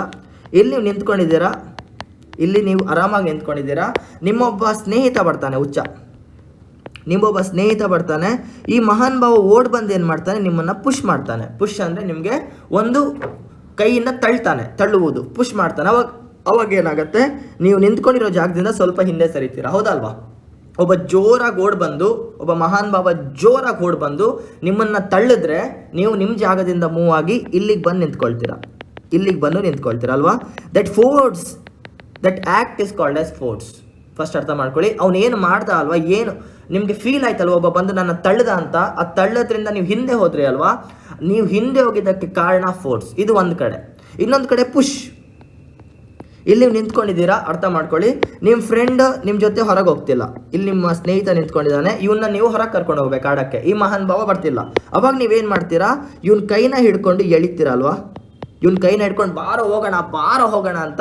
ಇದು ಕೂಡ ಫೋರ್ಸ್. ಎನಿ ಪುಷಿಂಗ್ ಆಕ್ಷನ್, ಇದನ್ನ ಪುಷಿಂಗ್ ಅಂತಾರೆ, ತಳ್ಳುವುದನ್ನ ಪುಷಿಂಗ್ ಅಂತಾರೆ. Any pushing action or pulling ಅಂದರೆ ಎಳೆಯುವುದು, ಹಿಡ್ಕೊಂಡು ಎಳೆಯೋದು. Pulling action is called as force. ಅಷ್ಟೇ. ಯಾವುದನ್ನಾದ್ರೂ ನೀವು ತಳ್ಳಿದ್ರೆ ಅಥವಾ ನೀವು ಯಾವುದನ್ನಾದ್ರೂ ಎಳೆದ್ರೆ that action is called as force. ಜಾಸ್ತಿ ಇಲ್ಲ. Any push or pull is called as force. For example, very simple. ಚಿಕ್ಕ ವಯಸ್ಸಲ್ಲಿ ನೀವು ಸ್ಕೂಲ್ಗೆ ಹೋಗ್ತಾ ಇರಲ್ಲ. ಚಿಕ್ಕ ವಯಸ್ಸಲ್ಲಿ ನಾನು ಫಸ್ಟ್ ಸ್ಟ್ಯಾಂಡಲ್ಲಿ ಇದ್ದಾಗ, ಮೊದಲನೇ ತರಗತಿಯಲ್ಲಿದ್ದಾಗ ನಿಮಗೆ ಸ್ಕೂಲ್ಗೆ ಹೋಗಿ ಇಷ್ಟ ಇಲ್ಲ. ನಿಮ್ಮ ಅಪ್ಪ ಅಮ್ಮ ಎಳ್ಕೊಂಡು ಹೋಗಿ ಸ್ಕೂಲಲ್ಲಿ ಬಿಸಾಕ್ತಾರೆ ತಾನೆ, ಎಳ್ಕೊಂಡು ಹೋಗೋದು ಅದು ಕೂಡ ಫೋರ್ಸೇ. ಸೆಕೆಂಡ್, ನೀವು ಸಂಡೇ ಆಗಿರುತ್ತೆ, 6 ಗಂಟೆ ಆಗಿರುತ್ತೆ, ನೀವು ಕ್ರಿಕೆಟ್ ಆಡ್ತಿರ್ತೀರ, ನಿಮ್ಮ ಅಪ್ಪ ಬಂದು ಮನೆಗೆ ವಾಪಸ್ ಹೇಳ್ಕೊಂಡು ಹೋಗ್ತಾರಲ್ಲ, ಅದು ಕೂಡ ಫೋರ್ಸೇ. Push or pull on anything of a body is called as force. ಇಷ್ಟು ಅರ್ಥ ಆಗಿದ್ರೆ ಸಾಕು, ಪುಷ್ ಆರ್ ಪುಲ್. ಈಗ ಇದೊಂದು ಅರ್ಥ ಮಾಡ್ಕೊಳ್ಳಿ. ಇದು ನೆಲ ಇದೆ, ಇಲ್ಲಿ ಒಂದು ಬಾಕ್ಸ್ ಇದೆ, ಇಲ್ಲಿ ನೆಲ ಇದೆ, ಇಲ್ಲಿ ಒಂದು ಬಾಕ್ಸ್ ಇದೆ. ಈ ಬಾಕ್ಸ್ ಅದಕ್ಕೆ ಒಂದು 20 kg ಇದೆ ಅಂತ ಇಟ್ಕೊಳ್ಳಿ. ಇದು 20 kg ಇದೆ ಅಂತ ಇಟ್ಕೊಳ್ಳಿ. ಇವಾಗ ನೀವೇನು ಮಾಡಬೇಕು, ಈಗೆಲ್ಲ ಕನೆಕ್ಟ್ ಮಾಡ್ತಾ ಹೋಗ್ತಿದ್ದಾನೆ, ಅರ್ಥ ಮಾಡ್ಕೊಳ್ಳಿ. ಇಲ್ಲಿ ನೀವು ನಿಂತ್ಕೊಂಡಿದ್ದೀರಾ ಆಯ್ತಾ, ನೀವೇನು ಮಾಡಬೇಕು, ಇದನ್ನು ತಳ್ಳಬೇಕು. You have to push it. ತಳ್ಳಬೇಕು. 20 kg ಇರುವಂಥ ಒಂದು ಕಲ್ಲನ್ನ, ಒಂದು ಸ್ಕ್ವೇರ್ ಬಾಕ್ಸ್ನ, 20 kg ಇರುವಂಥ ಒಂದು ಸ್ಕ್ವೇರ್ ಬಾಕ್ಸ್ನ ನೀವೊಬ್ಬರೇ ತಳ್ಳೋಕ್ಕಾಗತ್ತಾ? ಅನ್ಕೊಳ್ಳಿ 20 kg ಇರುವಂಥ ಒಂದು ಬಾಕ್ಸ್ ಇದೆ ನಿಮ್ಮ ನೆಲದ ಮೇಲೆ, ಅದನ್ನು ನೀವು ತಳ್ಕೊಂಡು ಮುಂದೆ ತೊಗೊಂಡು ಹೋಗ್ಬೇಕು. ಒಂದು 10 ಕಿಲೋಮೀಟರ್ ತೊಗೊಂಡು ಹೋಗ್ಬೇಕು. ಅದನ್ನ ತಳ್ಕೊಂಡು 10 ಕಿಲೋಮೀಟರ್ ತೊಗೊಂಡು ಹೋಗ್ಬೇಕು. ಆಗತ್ತಾ? ಕಷ್ಟ ಆಗತ್ತೆ ತಾನೇ? ಅದೇ ಫ್ರಿಕ್ಷನ್. ನೋಡಿ, ಇಲ್ಲಿ ನೀವು ಮಾಡ್ತಿರುವಂಥದ್ದು ಫೋರ್ಸ್, ಇಲ್ಲಿ ನೀವು ಮಾಡ್ತಿರುವಂಥದ್ದೇನು force. You are trying to push it. ನೀವು ಅದನ್ನ ತಳ್ಳಬೇಕಂತ ಇದ್ದೀರಾ, ನೀವು ನಿಮ್ಮ ಶಕ್ತಿ ಆಗ್ತಾ ಇದ್ದೀರಾ. ನಿಮ್ಮ ಶಕ್ತಿಯಿಂದ ನೀವು ಬಾಕ್ಸ್ನ ಮುಂದೆ ತಳ್ತಾ ಇದ್ರೆ ಈ ಬಾಕ್ಸ್ ಮುಂದೆ ಹೋಗಲ್ಲ. ಯಾಕೆ? ನೆಲ ಅಪೋಸಿಟ್ ಸೈಡಿಂದ ಫ್ರಿಕ್ಷನ್ ಆಗ್ತಾ ಇರುತ್ತೆ. ಅಪೋಸಿಟ್ ಆ್ಯಕ್ಷನಲ್ಲಿ ಫೋರ್ಸ್, ಫ್ರಿಕ್ಷನ್ ಇದೆ. Friction is something that is stopping you to do the motion. Friction is something that is stopping you to do the motion. ಇದರಿಂದ ಏನಾಗುತ್ತೆ, ನೀವು ಸಿಕ್ಕಾಪಟ್ಟೆ ಶಕ್ತಿ ಆಗಬೇಕು. ಯಾಕಂದರೆ ಇನ್ನೊಬ್ಬರು ಇನ್ನೊಂದು ಕಡೆ ಶಕ್ತಿ ಆಗ್ತಿರ್ತಾರೆ ತಡಿಬೇಕಂತ. ನೋಡಿ, ನೀವು 30-35 kg ಒಂದು ಬಸ್ ಇರುತ್ತೆ, ಬಸ್ ಹಾಳಾಗಿರತ್ತೆ, ಬಸ್ ಹಾಳಾಗಿದೆ. ಈ ಬಸ್ನ ಒಬ್ಬ ಹಿಂದೆಯಿಂದ ತಳ್ಳಿದ್ರೆ ಹೆಂಗಾಗ್ಬೋದು ಅವನಿಗೆ? ತುಂಬ ಕಷ್ಟ ಆಗುತ್ತೆ. ಯಾಕಂದರೆ ಇನ್ನೊಂದು ಕಡೆಯಿಂದ ಯಾರೋ ಮುಂದ್ಗಡೆಯಿಂದ ಬಸ್ನ ತಡೆದಿಟ್ಟಿದ್ದಾರೇನೋ ಅನ್ನೋ ಒಂದು ಫೀಲ್ ಆಗುತ್ತೆ ನಿಮಗೆ. ಡ್ರೈವರ್ ಬ್ರೇಕ್ ತೆಗಿಯೋ ಅಂತ ಇರ್ತೀರ. ಬ್ರೇಕ್ ಹಾಕಿರಲ್ಲ ಅವರು. ಬ್ರೇಕ್ ಹಾಕಿರೋದು ಯಾರು? Friction is acting as a brake for this bus. ಇಲ್ಲೂ ಕೂಡ ಫ್ರಿಕ್ಷನ್ನೇ ಇದೆ. ನೀವೆಷ್ಟೇ ಟ್ರೈ ಮಾಡಿ ಫೋರ್ಸ್ ಹಾಕಿದ್ರು ಕೂಡ ಅಪೋಸಿಟ್ ಸೈಡಿಂದ ಒಬ್ಬ ತಡೆದಿಟ್ಟಿದ್ದಾನೆ. ಅದನ್ನು ಫ್ರಿಕ್ಷನ್ ಅಂತ ಕರೀತಾರೆ. ಇದು ಅರ್ಥ ಮಾಡ್ಕೊಳ್ಳಿ ಪ್ಲೀಸ್, ಇದು ಅರ್ಥ ಮಾಡ್ಕೊಳ್ಳಿ. ಅರ್ಥ ಆಯ್ತಾ? ಇದು ಅರ್ಥ ಆಯ್ತಾ? ಸೆಕೆಂಡ್ ಒನ್, ಈಗ ಸೆಕೆಂಡ್ ಪಾಯಿಂಟ್ ಅರ್ಥ ಮಾಡ್ಕೊಳ್ಳಿ. ಫ್ರಿಕ್ಷನ್ ಇನ್ನೊಂದು ಸ್ಪೆಷಾಲಿಟಿ ಇದೆ. ನಿಮ್ಮ ಕೈ ತೊಗೊಳ್ಳಿ, ನಿಮ್ಮ 2 ಕೈ ತೊಗೊಳ್ಳಿ. ಇಲ್ಲಿ ನಿಮ್ಮ ಒಂದು ಕೈ, ಇದು ಈಗ ನಿಮ್ಮ ಕೈ ಹಿಡ್ಕೊಳ್ಳಿ ಹೀಗೆ. ಇದು ನಿಮ್ಮ ಒಂದು ಕೈ, ಇದು ನಿಮ್ಮ 2ನೇ ಕೈ. ಆಯಿತಾ? ಇದು ನಿಮ್ಮ 2ನೇ ಕೈ. ಎರಡು ಪರಸ್ಪರವಾಗಿ ರಬ್ ಮಾಡಿ, ಪಚ್ಕ ಅಂತ ರಬ್ ಮಾಡಿ ನೋಡಿ. ಕಸ ಅಂತ ಮಾಡಿ ಕೈಯಲ್ಲಿ ಏನಾಗುತ್ತೆ? ಹೀಟ್ ಪ್ರೊಡ್ಯೂಸ್ ಆಗುತ್ತೆ. ನೀವು 2 ಕೈನ ಪರಸ್ಪರವಾಗಿ ರಬ್ ಮಾಡಿದ್ರೆ ಫೀಲ್ ಆಗ್ತಿದೆಯಾ? ನಿಮಗೆ ಹೀಟ್ ಫೀಲ್ ಆಗ್ತಿದೆಯಾ? Always remember, friction gives rise to heat. Temperature rise ಆಗುತ್ತೆ. ಎಲ್ಲೇ ಫ್ರಿಕ್ಷನ್ ಇದ್ರೂ ಕೂಡ ಹೀಟ್ ಪ್ರೊಡ್ಯೂಸ್ ಆಗುತ್ತೆ. ನೀವು 2 ಕೈನ ಕಸ ಅಂತ ತಿಕ್ಕು ನೋಡಿ, ನಿಮ್ಮ ಕೈ ಹೀಟ್ ಆಗುತ್ತೆ. ಚಳಿಗಾಲದಲ್ಲಿ ನೀವು ಜನರಲಿ ಮಾಡ್ತೀರಾ, ಚಳಿ ಆಗ್ತಿರ್ಬೇಕಾದ್ರೆ ಕೈನ ಉಜ್ಜಾಡಿ ಮುಖದ ಮೇಲೆ ಕೈ ಇಡ್ತಾರೆ. ಯಾಕೆ? ಫ್ರಿಕ್ಷನ್. ಇಲ್ಲಿ 2 ಕೈ ಏನಿದೆ ಮೂವ್ ಆಗಬಾರ್ದು ಅಂತ ಅನ್ಕೊಳ್ತಿದೆ, ಬಟ್ ನೀವು ಫೋರ್ಸ್ ಹಾಕಿ ಮೂವ್ ಮಾಡ್ತಾ ಇದ್ದೀರಾ, ಪರಸ್ಪರವಾಗಿ ರಬ್ ಮಾಡ್ತಾ ಇದ್ದೀರಲ್ಲ, that gives rise to what? Heat. So ನೆನ್ಪಿಟ್ಕೊಳ್ಳಿ, friction has 2 task. One to stop the motion of moving body. ಯಾವ್ದಾರ ಬಾಡಿ ಮೂವ್ ಆಗ್ತಿದ್ರೆ ನಿಲ್ಲಿಸಬೇಕು, ಅದು ಫ್ರಿಕ್ಷನ್ ಕೆಲಸ. ಎಲ್ಲೆಲ್ಲಿ ಫ್ರಿಕ್ಷನ್ ಇದೆಯೋ ಅಲ್ಲಲ್ಲಿ ಹೀಟ್ ಜನರೇಟ್ ಆಗತ್ತೆ. ಹೀಟ್ ಕೂಡ ಜನರೇಟ್ ಆಗುತ್ತೆ, ಬಿಸಿ ಉತ್ಪನ್ನ ಆಗುತ್ತೆ ಅಂತ ಅರ್ಥ ಮಾಡ್ಕೊಳ್ಳಿ. ಇದೆರಡು ಅರ್ಥ ಆಗಿದ್ರೆ ಸಾಕು. ಫ್ರಿಕ್ಷನ್ ಅಂದ್ರೆ ಏನು? An opposite force acting towards the moving body. ಒಂದು ದೇಹ ಮೂವ್ ಆಗ್ತಾ ಇದ್ರೆ ಅದನ್ನ ತಡೆಯೋಕ್ಕೋಸ್ಕರ ಇನ್ನೊಂದು ಕಡೆಯಿಂದ ಏನು ಪ್ರೆಷರ್ ಬರುತ್ತೆ, ಫೋರ್ಸ್ ಬರುತ್ತೆ, ಅದು ಫ್ರಿಕ್ಷನ್. ಎರಡನೇದು ಫೋರ್ಸ್ ಅಂದ್ರೆ ಏನು? ಏನೊಂದು ಒಂದು ತಳ್ಳುವುದನ್ನ ಅಥವಾ ಎಳೆಯುವುದನ್ನ, ಆ ಆಕ್ಷನ್ ನಾವು ಫೋರ್ಸ್ ಅಂತ ಕರಿತೇವೆ. ಸೊ ನಿಮ್ಗೆ 2 ಪದ ಅರ್ಥ ಆಗಿರಬೇಕು, ಫೋರ್ಸ್ ಆ್ಯಂಡ್ ಫ್ರಿಕ್ಷನ್. ನೋಡಿ, ಈ ಪದಗಳನ್ನ ನಾನು ಜಿಯೋಗ್ರಫಿಯಲ್ಲಿ ಪದೇ ಬಳಸ್ತೇನೆ. ಯಾಕಂದರೆ ಜಿಯೋಗ್ರಫಿ ಈಸ್ ಸೈನ್ಸ್, ಅದಕ್ಕೆ ಅರ್ಥ ಮಾಡ್ಕೊಳ್ಳಿ. Force and friction. ಫೋರ್ಸ್ ಅಂದ್ರೆ ಏನು? ತಳ್ಳುವುದು ಅಥವಾ ಎಳೆಯುವುದು. ಫ್ರಿಕ್ಷನ್ ಅಂದ್ರೆ ಏನು? ಯಾವುದಾದ್ರೂ ಒಂದು ದೇಹ ಮೂವ್ ಆಗ್ತಾ ಇದ್ರೆ ಅದನ್ನು ನಿಲ್ಸೋಕ್ಕೋಸ್ಕರ ಇನ್ನೊಂದು ಕಡೆಯಿಂದ ಏನು ಒಂದು ಎಫೆಕ್ಟ್ ಬರುತ್ತೆ, that is called as friction. Clear? This is clear? ಇದು ಅರ್ಥ ಆದರೆ next concept. So this completes my force, definition of force and definition of friction. ಇದು ಅರ್ಥ ಆಯಿತು. ಫ್ರಿಕ್ಷನ್ ಆಯಿತು. ಈಗ ಫೋರ್ಸ್ ಬಗ್ಗೆ ಮಾತಾಡೋಕ್ಕಿಂತ ಮುಂಚೆ ಇನ್ನೊಂದು ಹೇಳ್ತೇನೆ, ಸ್ಟ್ರೆಸ್.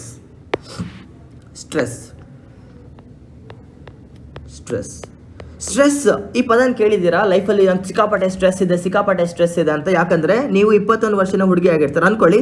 ಇವರು 21 years old person, 21 years old, ನಿಮ್ಗೆ 21 ವರ್ಷದ ಹುಡುಗಿ ಅಂತ ಅನ್ಕೊಳ್ಳಿ. ಹುಡುಗಿರ ಎಕ್ಸಾಂಪಲ್ ಸಿಕ್ಕಾಪಟ್ಟೆ ಈಸಿ ಆಯಿತಾ? ಇಲ್ಲಿ ನಿಮ್ಮ ಅಪ್ಪ ನಿಂತ್ಕೊಂಡಿದ್ದಾರೆ, ಇಲ್ಲಿ ನಿಮ್ಮ ಅಮ್ಮ ನಿಂತ್ಕೊಂಡಿದ್ದಾರೆ, ಇಲ್ಲಿ ನಿಮ್ಮ ಅಪ್ಪ ನಿಂತ್ಕೊಂಡಿದ್ದಾರೆ, ಇಲ್ಲಿ ನಿಮ್ಮ ಅಮ್ಮ ನಿಂತ್ಕೊಂಡಿದ್ದಾರೆ. ಏನಾಗ್ತಿದೆ? ಅವರು ನಿಮಗೆ ಫೋರ್ಸ್ ಆಗ್ತಾರೆ, ಸ್ಟ್ರೆಸ್ ಆಗ್ತಾರೆ. ಏನಂತ? ಮದುವೆ ಆಗೋ ಅಂತ, ಮ್ಯಾರೇಜ್. ನಿಮ್ಮ ಅಪ್ಪ ಅಮ್ಮ ಬಂದು, ನೀವು 21 ವರ್ಷದ ಹುಡುಗಿ ಅಂತ ಅನ್ಕೊಳ್ಳಿ, ಓದೋಕೆ ಆಸೆ ಇದೆ ಅಂತ ಇಟ್ಕೊಳ್ಳಿ. ನಿಮ್ಮ ಅಪ್ಪ ಅಮ್ಮ ಬಂದು ಓದಮ್ಮ, ಮದುವೆ ಆಗಮ್ಮ ಅಂತ ಹೇಳ್ತಿರ್ತಾರೆ. ಇಲ್ಲಾಂದರೆ ಸ್ಕೂಲಲ್ಲಿ ನಿಮ್ಮ ಅಪ್ಪ ಅಮ್ಮ ಓದಮ್ಮ ಅಂತಿರ್ತಾರೆ. ಯಾವಾಗ ಯಾರಾದರೂ ನಿಮಗೆ ಜಾಸ್ತಿ ಕಾಟ ಕೊಟ್ಟರೆ, ಜಾಸ್ತಿ ಯಾರಾದರೂ ನಿಮಗೆ ಫೋರ್ಸ್ ಮಾಡಿದ್ರೆ ನೀವೇನು ಹೇಳ್ತೀರಾ? ನನಗೆ ಸ್ಟ್ರೆಸ್ ಆಗ್ತಿದೆ ಅಂತ ಹೇಳ್ತೀರಾ. ಸ್ಟ್ರೆಸ್ ಕರೆಕ್ಟ್ ಅಲ್ವಾ? ಎಕ್ಸಾಮ್ ಸ್ಟ್ರೆಸ್ ಅಂತಾರೆ. ಯಾಕೆ? ನಿಮಗೆ ಪ್ರೆಷರ್ ಇರುತ್ತೆ. ಪ್ರೆಷರ್ ಎಲ್ಲಿಂದ ಬರುತ್ತೆ? Pressure is created because of home, because of your parents. ನಿಮ್ಮ ತಂದೆ ತಾಯಿ ನಿಮಗೆ ಪ್ರೆಷರ್ ಹಾಕೋದ್ರಿಂದನೇ ನಿಮಗೆ ಸ್ಟ್ರೆಸ್ ಆಗೋದು. ಇವಾಗ UPSC ಆಸ್ಪಿರೆಂಟ್ ಆಗಿ ಕೆಲಸ ಬಿಟ್ಟಿದ್ರೆ, ಫಾರ್ ಎಕ್ಸಾಂಪಲ್ UPSCಗೆ ಓದೋಕ್ಕೆ ನೀವು ಕೆಲಸ ಬಿಟ್ಟಿದ್ರೆ ನಿಮಗೆ ಸ್ಟ್ರೆಸ್ ಇದೆ. ಏನು ಸ್ಟ್ರೆಸ್ ಇದೆ? ಒಂದು ಕಡೆ ಅಪ್ಪ ಕೆಲಸಕ್ಕೆ ಹೋಗು ಅಂತಾರೆ, ಒಂದು ಕಡೆ ಅಮ್ಮ ಪಕ್ಕದ ಮನೆಯವ್ರನ್ನ ನೋಡು ಅಂತಾರೆ, ಇನ್ನೊಂದು ಕಡೆ ನೀವು ನಿಮ್ಮ ಫ್ರೆಂಡ್ಸ್ನ ನೋಡ್ತೀರಾ, ಚೆನ್ನಾಗಿ ಜಾಬ್ ಮಾಡ್ತಿರ್ತಾರೆ, ನಿಮಗೆ ಸ್ಟ್ರೆಸ್ ಆಗ್ತಿದೆ. ಅರ್ಥ ಆಗ್ತಿದೆಯಾ? So what is stress? Stress is a result of pressure. Stress ಏನಿದೆ it's a result of pressure, final result of pressure. ಈಗ ಪ್ರೆಷರ್ ಏನಂತ ನೀವು ಕೇಳ್ಬೋದು. ಪ್ರೆಷರ್ ಅಂದರೆ force gives rise to pressure gives rise to stress. Force gives rise to pressure gives rise to stress. ಹೇಗಂತ explain ಮಾಡ್ತಾನೆ, ಹೇಗಂತ ನಾನೀಗ ಆರಾಮಾಗಿ ಎಕ್ಸ್ಪ್ಲೇನ್ ಮಾಡ್ತೇನೆ, ಅರ್ಥ ಮಾಡ್ಕೊಳ್ಳಿ. ಚಪಾತಿ ಗೊತ್ತಾ? ಚಪಾತಿ ಹಿಟ್ಟು ಗೊತ್ತಾ ನಿಮಗೆ? ಉಂಡೆ ಮಾಡಿ ಇಟ್ಟಿರ್ತಾರೆ ಅಮ್ಮ. ಆ ಚಪಾತಿ ಹಿಟ್ಟನ್ನ ಹೆಂಗಿದೆಯೋ ಹಾಗೆ ಇಡಿ, ಆಯಿತಾ? ಆಮೇಲೆ ಇದ್ರ ಮೇಲೆ ನಿಮ್ಮ ಕೈನ ತೊಗೊಬಂದು ಒತ್ತಿ. ನಿಮ್ಮ ಕೈನ ತೊಗೊಬಂದು ಚಪಾತಿ ಉಂಡೆ ಮೇಲೆ ಮೇಲ್ಗಡೆಯಿಂದ ಒತ್ತಿದ್ರೆ ಏನಾಗುತ್ತೆ? ಚಪಾತಿ ಫ್ಲಾಟ್ ಆಗುತ್ತೆ, ಹೌದಾ ಅಲ್ವಾ? ಚಪಾತಿ ಹೀಗಾಗತ್ತೆ, ಆ ಚಪಾತಿ ಹಿಟ್ಟು ಹೀಗಾಗತ್ತೆ, ಆಗತ್ತೆ ಅಲ್ವಾ? ಇದು ಸ್ಟೆಪ್ ನಂಬರ್ 1, ಇದು ಸ್ಟೆಪ್ ನಂಬರ್ 2. ನೀವೇನು ಮಾಡ್ತಿದ್ದೀರಾ? ಪುಷಿಂಗ್ ಆ್ಯಕ್ಷನ್ ಮಾಡ್ತಾ ಇದ್ದೀರಾ, ತಳ್ತಾ ಇದ್ದೀರಾ. Any push or pull is called as what? Force, ಹೌದಾ ಅಲ್ವಾ? Any push or pull is called as what? Force. Definitions ಎಲ್ಲ ಲಿಂಕ್ ಮಾಡ್ಕೊಂಡು ಹೋಗಿ, ತುಂಬ ಇಂಪಾರ್ಟೆಂಟ್ ಕಾನ್ಸೆಪ್ಟು. ಯಾಕೆ ಹೇಳ್ತಾ ಇದ್ದೀನಿ ಅಂದರೆ, ಆರಿಜಿನ್ ಆಫ್ ಇವಲ್ಯೂಷನ್ ಸ್ಟೋರೀಸ್ ಹೇಳಿದಾಗ ನಿಮ್ಮ ತಲೆ ತಿರುಗಬಾರ್ದು ಅಂತ ಸ್ಲೋ ಆಗಿ ಹೇಳ್ತಾ ಇದ್ದಾನೆ. ನಿಮ್ಗೆ ಇದೆಲ್ಲ ಗೊತ್ತಿದ್ರೆ ಟೆನ್ಷನ್ ತಗೋಬೇಡಿ, ಗೊತ್ತಿಲ್ಲ ಅಂದರೆ ಸ್ವಲ್ಪ ಅರ್ಥ ಮಾಡ್ಕೊಳ್ಳಿ. ಯೂಟ್ಯೂಬಲ್ಲಿ ಎಲ್ಲೂ ಈ ಥರ ಹೇಳಲ್ಲ, ಅರ್ಥ ಮಾಡ್ಕೊಳ್ಳಿ. ಫಸ್ಟ್ ಒಂದು ಚಪಾತಿ ಹಿಟ್ಟಿನ ಒಂದು ಉಂಡೆ ಇದೆ, ಅದ್ರ ಮೇಲೆ ನೀವು ಕೈ ಇಟ್ಟು ಒತ್ತಾ ಇದ್ದೀರಾ, ಇಟ್ಸ್ ಯುವರ್ ಹ್ಯಾಂಡ್. ಅವಾಗ ಏನಾಗುತ್ತೆ? ಚಪಾತಿ ಹಿಟ್ಟು ಹೀಗಾಗುತ್ತೆ, ಫ್ಲಾಟ್ ಆಗುತ್ತೆ, ಹೌದು ತಾನೆ? ಯಾಕೆ ಅಂದರೆ ಈ ಪರ್ಟಿಕ್ಯುಲರ್ ಪಾಯಿಂಟಲ್ಲಿ, ಅರ್ಥ ಮಾಡ್ಕೊಳ್ಳಿ, ಈ ಪರ್ಟಿಕ್ಯುಲರ್ ಪಾಯಿಂಟಲ್ಲಿ ಪ್ರೆಷರ್ ಆಗ್ತಾ ಇದ್ದೀರಾ, ನೀವು ಒತ್ತಾ ಇದ್ದೀರಾ. Pressure is the point wear force is acting. ಅರ್ಥ ಮಾಡ್ಕೊಳ್ಳಿ, pressure is the point wear force is acting. For example, ನಿಮ್ಮಮ್ಮ ಕುಕ್ಕರಲ್ಲಿ ಅನ್ನ ಇಟ್ಟಿರ್ತಾರೆ, ಇದು ಕುಕ್ಕರ್, ಹೌದಾ? ಇಲ್ಲೊಂದು ಸೀಟಿ ಇದೆ, ಗೊತ್ತಾ? ಇದನ್ನು ನಾವು ಪ್ರೆಷರ್ ಕುಕ್ಕರ್ ಅಂತ ಕರಿತೇವೆ. ಯಾವಾಗ ಒಳಗಡೆ ಹೀಟ್ ಜಾಸ್ತಿ ಆಗುತ್ತೋ ಪ್ರೆಷರ್ ಎಸ್ಕೇಪ್ ಆಗೋಕ್ಕೆ ಟ್ರೈ ಮಾಡುತ್ತೆ. ಪ್ರೆಷರ್ ಎಸ್ಕೇಪ್ ಆಗೋಕ್ಕಿರೋ ಒಂದೇ ಒಂದು ತೂತು ಯಾವುದು? ಆ ಸೀಟಿ. ಆ ಸೀಟಿಯಿಂದ ಮಾತ್ರ ತಾನೇ ಫೋರ್ಸ್ ಹೊರಗೋಗುತ್ತೆ, ಪ್ರೆಷರ್ ಹೊರಗೋಗುತ್ತೆ. ಬಿಕಾಸ್ ಒಳಗಡೆ ಫೋರ್ಸ್ ಇತ್ತು, ಫೋರ್ಸ್ ಒತ್ತಡದಿಂದ ಅಲ್ಲಿ ಸ್ಟ್ರೆಸ್ ಆಯಿತು, ಸ್ಟ್ರೆಸ್ ಎಸ್ಕೇಪ್ ಆಗೋಕ್ಕೆ ಒಂದು ಪಾಯಿಂಟ್ ಬೇಕು, ಅದು ಸೀಟಿ ಮೇಲೆ ಪ್ರೆಷರ್ ಹಾಕಿ ಹೊರಟೋಗುತ್ತೆ. The place where the stress and the force are acting in between is called as pressure. ಅರ್ಥ ಮಾಡ್ಕೊಳ್ಳಿ, ಪ್ರೆಷರ್ ಪಾಯಿಂಟ್ ಅಂತ ಕರೀತಾರೆ. ಈಗ ನಿಮ್ದೊಂದು ಕೈ ತೊಗೊಳ್ಳಿ, ಬೆರಳು ತೊಗೊಳ್ಳಿ, ನಿಮ್ಮ ತಲೆನ ಒತ್ತಿ, ನಿಮ್ಮ ಕೈ ತೊಗೊಳ್ಳಿ, ನಿಮ್ಮ ಹಣೆನ ಒತ್ತಿ, ಒಂದ್ಸಲ ಜೋರಾಗಿ ಒತ್ತಿ. ನಿಮ್ಗಲ್ಲಿ ನೋವಾಗ್ತಿದೆಯಾ? ಆ ಪಾಯಿಂಟಲ್ಲಿ ನೋವಾಗ್ತಿದೆಯಾ? ಈಗ ನಿಮ್ಮ ತಲೆ, ಅರ್ಥ ಮಾಡ್ಕೊಳ್ಳಿ, ಕಾನ್ಸೆಪ್ಟ್ ಅರ್ಥ ಮಾಡ್ಕೊಳ್ಳಿ. ಇದು ನಿಮ್ಮ ಸುಂದರವಾದ ತಲೆ, ಇದು ನಿಮ್ಮ 2 ಕಣ್ಣುಗಳು, ಇದು ನಿಮ್ಮ ಸುಂದರವಾದ ಬಾಯಿ. ನಿಮ್ಮ ಬೆರಳನ್ನ ತೊಗೊಂಡು ಈ ಜಾಗದಲ್ಲಿ ಒತ್ತಿ, ಗಟ್ಟಿಯಾಗಿ ಸ್ವಲ್ಪ ಒತ್ತಾ ಇದ್ದೀರಾ. ನಿಮ್ಮ ಕೈ ಏನು ಮಾಡ್ತಾ ಇದೆ? ಒತ್ತುತ್ತಿದೆ ಅಲ್ವಾ? ಇದು ಫೋರ್ಸ್. ನಿಮ್ಮ ಕೈ ಏನು ಪ್ರೆಷರ್ ಕೊಡ್ತಾ ಇದೆ, ಇದು ಫೋರ್ಸ್. ನಿಮ್ಮ ತಲೆಯಲ್ಲಿ ಈಗ ಅದು ಎಲ್ಲಿ ಮುಟ್ತಾ ಇದೆಯಲ್ಲ, ನೋವಾಗ್ತಿದೆ ಅಲ್ವಾ? ಈ ಜಾಗದಲ್ಲಿ ನಿಮಗೆ ಪೇನ್ ಫೀಲ್ ಆಗುತ್ತೆ, ಸ್ವಲ್ಪ ಲೈಟಾಗಿ ನೋವಾಗ್ತಿದೆ ಅಲ್ವಾ? This is the place where the pressure is acting. ಇಷ್ಟೇ ಕಾನ್ಸೆಪ್ಟ್. ಯಾವ ಜಾಗದ ಏನು ನಿಮ್ಮನ್ನು ಒತ್ತಾ ಇದೆ ನಿಮ್ಮ ಕೈ, ಅದು ಫೋರ್ಸ್ ಅಪ್ಲೈ ಮಾಡ್ತಾ ಇದೆ. ಯಾವ ಜಾಗದಲ್ಲಿ ಫೋರ್ಸ್ ಅಪ್ಲೈ ಆಗ್ತಿದೆಯೋ ಅಲ್ಲೂ ನಿಮಗೆ ನೋವು ಆಗ್ತಾ ಇದೆ. That point is called as pressure. Pressure is the point where the stress by the force is applied. Done. ಅರ್ಥ ಆಗ್ತಿದೆಯಾ? Pressure is nothing but the place where the stress is applied. Done. Pressure ಅರ್ಥ ಆಯ್ತಾ? So pressure ಕೊಟ್ಟರೆ ಏನಾಗುತ್ತೆ? Stress ಆಗುತ್ತೆ. That's it. ಇವಾಗ ಸ್ಟ್ರೆಸ್ದ outcomes ನೋಡೋಣ. ಸ್ಟ್ರೆಸ್ಸಿಂದ 3 ಥರ ಔಟ್ಕಮ್ಸ್ ಆಗುತ್ತೆ. ಸ್ಟ್ರೆಸ್ದು 3 ಥರ ಔಟ್ಕಮ್ ಇದೆ. ಚಪಾತಿ ಹಿಟ್ಟನ್ನೇ ಅನ್ಕೊಳ್ಳಿ. ಒಂದು ಚಪಾತಿ ಹಿಟ್ಟಿದೆ, ಅದನ್ನು ನಾವು ಸ್ಕ್ವೇರಲ್ಲಿ ಮಾಡಿದ್ದೇವೆ. ಇದು ಚಪಾತಿ ಹಿಟ್ಟು, ಬಟ್ ಇದನ್ನು ಉಂಡೆ ಮಾಡಿಲ್ಲ. ನಾವೇನು ಮಾಡಿದ್ದೇವೆ? ಒಂದು ಸ್ಕ್ವೇರ್, ಒಂದು ರೆಕ್ಟ್ಯಾಂಗಲ್ ಬಾಕ್ಸ್ ಥರ ಮಾಡಿದ್ದೇವೆ ಅನ್ಕೊಳ್ಳಿ. ಇವಾಗ ಏನಾಗ್ತಿದೆ? ಈ ಕಡೆಯಿಂದ ಮತ್ತು ಈ ಕಡೆಯಿಂದ ನೀವು ಕೈಯಿಂದ ಫೋರ್ಸ್ ಒತ್ತಿ ಚಪಾತಿ ಹಿಟ್ಟನ್ನ. ಆ ಒಂದು ಸ್ಕ್ವೇರ್ದು ರೆಕ್ಟ್ಯಾಂಗಲ್ ಥರ ಒಂದು ಚಪಾತಿ ಹಿಟ್ಟನ್ನ ಏನು ಕಲಸಿಟ್ಟಿದ್ದೀರಾ ಅಲ್ವಾ, ಅದನ್ನು 2 ಸೈಡಿಂದ ಒತ್ತಿದ್ರೆ ಏನಾಗುತ್ತೆ? ಇದು ಇನಿಷಿಯಲಿ ಹಿಂಗಿರುತ್ತೆ, ಆಮೇಲೆ ಏನಾಗುತ್ತೆ? ಇದು ಚಪ್ಟಿ ಆಗುತ್ತೆ. ಚಪ್ಟಿ ಅಂದರೆ ಈ ಥರ ಆಗುತ್ತೆ, ಹೌದಾ ಅಲ್ವಾ? ಇನಿಷಿಯಲಿ ಅದು ತುಂಬ ಸ್ಲ್ಯಾಂಟ್ ಆಗಿರುತ್ತೆ, ಆಮೇಲೆ ಒಂದು ಈ ಥರ ಕನ್ವರ್ಟ್ ಆಗುತ್ತೆ ಸ್ವಲ್ಪ. ಇದು ಒಂದು 6 ಸೆಂಟಿಮೀಟರ್ ಇರ್ಬೋದು, ಇದು ಒಂದು 2 ಸೆಂಟಿಮೀಟರ್ ಅಂತ ಇಟ್ಕೊಂಡ್ರೆ ನೀವು ಒತ್ತಾ ಹೋದರೆ ಇದು 2 ಸೆಂಟಿಮೀಟರ್ ಆಗುತ್ತೆ, ಇದು 6 ಸೆಂಟಿಮೀಟರ್ ಆಗುತ್ತೆ. ಉದ್ದ ಮತ್ತು ಆಳ ಬದಲಾಗ್ತಾ ಹೋಗುತ್ತೆ. ಅದಾಗ್ತಿದೆಯಾ? ಇದನ್ನ ಕಾಲ್ಡ್ ಅಂದರೆ ಕಾಂಪ್ರೆಷನ್ ಸ್ಟ್ರೆಸ್. ಇದನ್ನು ನಾವು ಕಾಂಪ್ರೆಸಿವ್ ಸ್ಟ್ರೆಸ್ ಅಂತ ಕರೀತಾರೆ. ಕಾಂಪ್ರೆಷನ್ ಸ್ಟ್ರೆಸ್ ಇದು. 2 ಬದಿಯಿಂದ ಒತ್ತಾ ಇದ್ರೆ, ಒಂದು ಬಾಡಿಗೆ ಪ್ರೆಷರ್ ಅಪ್ಲೈ ಆಗ್ತಾ ಇದ್ರೆ from both the directions, this is called as compression stress. ನೀವು ಒತ್ತಾ ಇದ್ದೀರಾ, ಇದು ಒಂಥರ ಕಾಂಪ್ರೆಷನ್ ಸ್ಟ್ರೆಸ್. ಅರ್ಥ ಮಾಡ್ಕೊಳ್ಳಿ. ಕಂಪ್ರೆಷನ್ ಸ್ಟ್ರೆಸ್ ಇದು. Next type of stress compression stress ಅಂದರೆ ಯಾವಾಗಲೂ ಅರ್ಥ ಮಾಡ್ಕೊಳ್ಳಿ, ಒಂದು ದೇಹ ಇದೆ, ಈ ದೇಹನ ಯಾರೋ ಒತ್ತವ್ರೆ, someone is putting force here. ಇದನ್ನು ನಾವು ಕಂಪ್ರೆಷನ್ ಸ್ಟ್ರೆಸ್ ಅಂತ ಕರಿತೇವೆ. ಎವಲ್ಯೂಷನ್ ಆಫ್ ಅರ್ತ್ ಬಗ್ಗೆ ಮಾತಾಡಿದಾಗ ನಿಮಗೆಲ್ಲ ಅರ್ಥ ಆಗುತ್ತೆ. ಇವಾಗ ಸ್ವಲ್ಪ ಫಿಸಿಕ್ಸ್, ಬೇಜಾರು ಮಾಡ್ಕೋಬೇಡಿ, ಏನು ಗುರು ಇವನು ವಿಜ್ಞಾನ ಕಲಿಸ್ತವನೆ ಅಂತ ಬೇಕಾಗಿರೋದನ್ನು ಹೇಳ್ತಾ ಇದ್ದಾನೆ. So when force are applying towards the body, when a force is applied towards a body, ಅರ್ಥ ಮಾಡ್ಕೊಳ್ಳಿ. When a force is applied towards the body it is called as compression stress. When the force is applied towards the body it is called as compression stress. Compression stress ಇಂದ ಅಂದ್ರೇನು, ಎರಡು ಕಡೆಯಿಂದ force ಒಂದು body ಕಡೆ ಹಾಕ್ತಾ ಇದ್ದೀರಾ ಅಂತ. ಇಷ್ಟು ಅರ್ಥ ಆಯ್ತಾ? ಇದು ಅರ್ಥ ಆಯ್ತಾ? Next second type of stress ಅರ್ಥ ಮಾಡ್ಕೊಳ್ಳಿ. ಚಪಾತಿ ಹಿಟ್ಟೆ ಇದೆ, ಇದು ಚಪಾತಿಯ ಒಂದು ಉಂಡೆ ಆಯ್ತಾ. ಇದು 2 ಸೆಂಟಿಮೀಟರು, ಇದು 2 ಸೆಂಟಿಮೀಟರ್ ಮೆಷರ್ಮೆಂಟ್. ಸುಮ್ಮನೆ ಚಪಾತಿ ಉಂಡೆ ಇದೆ, ಅದನ್ನು ನೀವು ಸ್ಕ್ವೇರ್ ಆಗಿ ಇಟ್ಟಿದ್ದಾರೆ. ನಾನು ಚಪಾತಿ ಯಾಕೆ ಹೇಳ್ತಿದ್ದೀನಿ ಅಂದರೆ ಎಲ್ಲರೂ ನೋಡಿರ್ತಾರೆ ಅಮ್ಮ ಚಪಾತಿ ಹಿಟ್ಟು ಮಾಡೋದು, ಅರ್ಥ ಆಗುತ್ತೆ. ಇವಾಗ ಏನು ಮಾಡ್ತೀರಾ, ನೀವು ಈ ತುದಿಯಲ್ಲಿ ನಿಮ್ಮ ಕೈನ ಇಟ್ಕೊಳ್ತೀರಾ, ಒಂದು ಉಂಡೆದು ಒಂದು ತುದಿಯಲ್ಲಿ ನಿಮ್ಮ ಕೈ ಇಟ್ಕೊಳ್ತೀರಾ, ಇನ್ನೊಂದು ಕಡೆ ಇಲ್ಲಿ ನಿಮ್ಮ ಕೈ ಇಟ್ಕೊಳ್ತೀರಾ. ಇವಾಗ ಏನು ಮಾಡ್ತಾ ಇದ್ದೀರಾ, ಇದು ನಿಮ್ಮ ಚಪಾತಿ ಉಂಡೆ ಆದರೆ ನಿಮ್ಮ ಕೈನ ಹಿಂಗೆ ಮತ್ತೆ ಹಿಂಗೆ ಎಳಿತಿದ್ದಾರೆ, ಅಪೋಸಿಟ್ ಡೈರೆಕ್ಷನ್. ಅವಾಗ ಟುವರ್ಡ್ಸ್ ದ ಡೈರೆಕ್ಷನ್.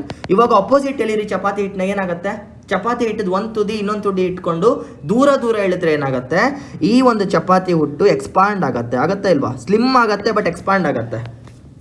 2 ಸೆಂಟಿಮೀಟರ್ ಇದ್ದಿದ್ದು 6 ಸೆಂಟಿಮೀಟರ್ ಆಗುತ್ತೆ, ಕರೆಕ್ಟ್ ಅಲ್ವಾ?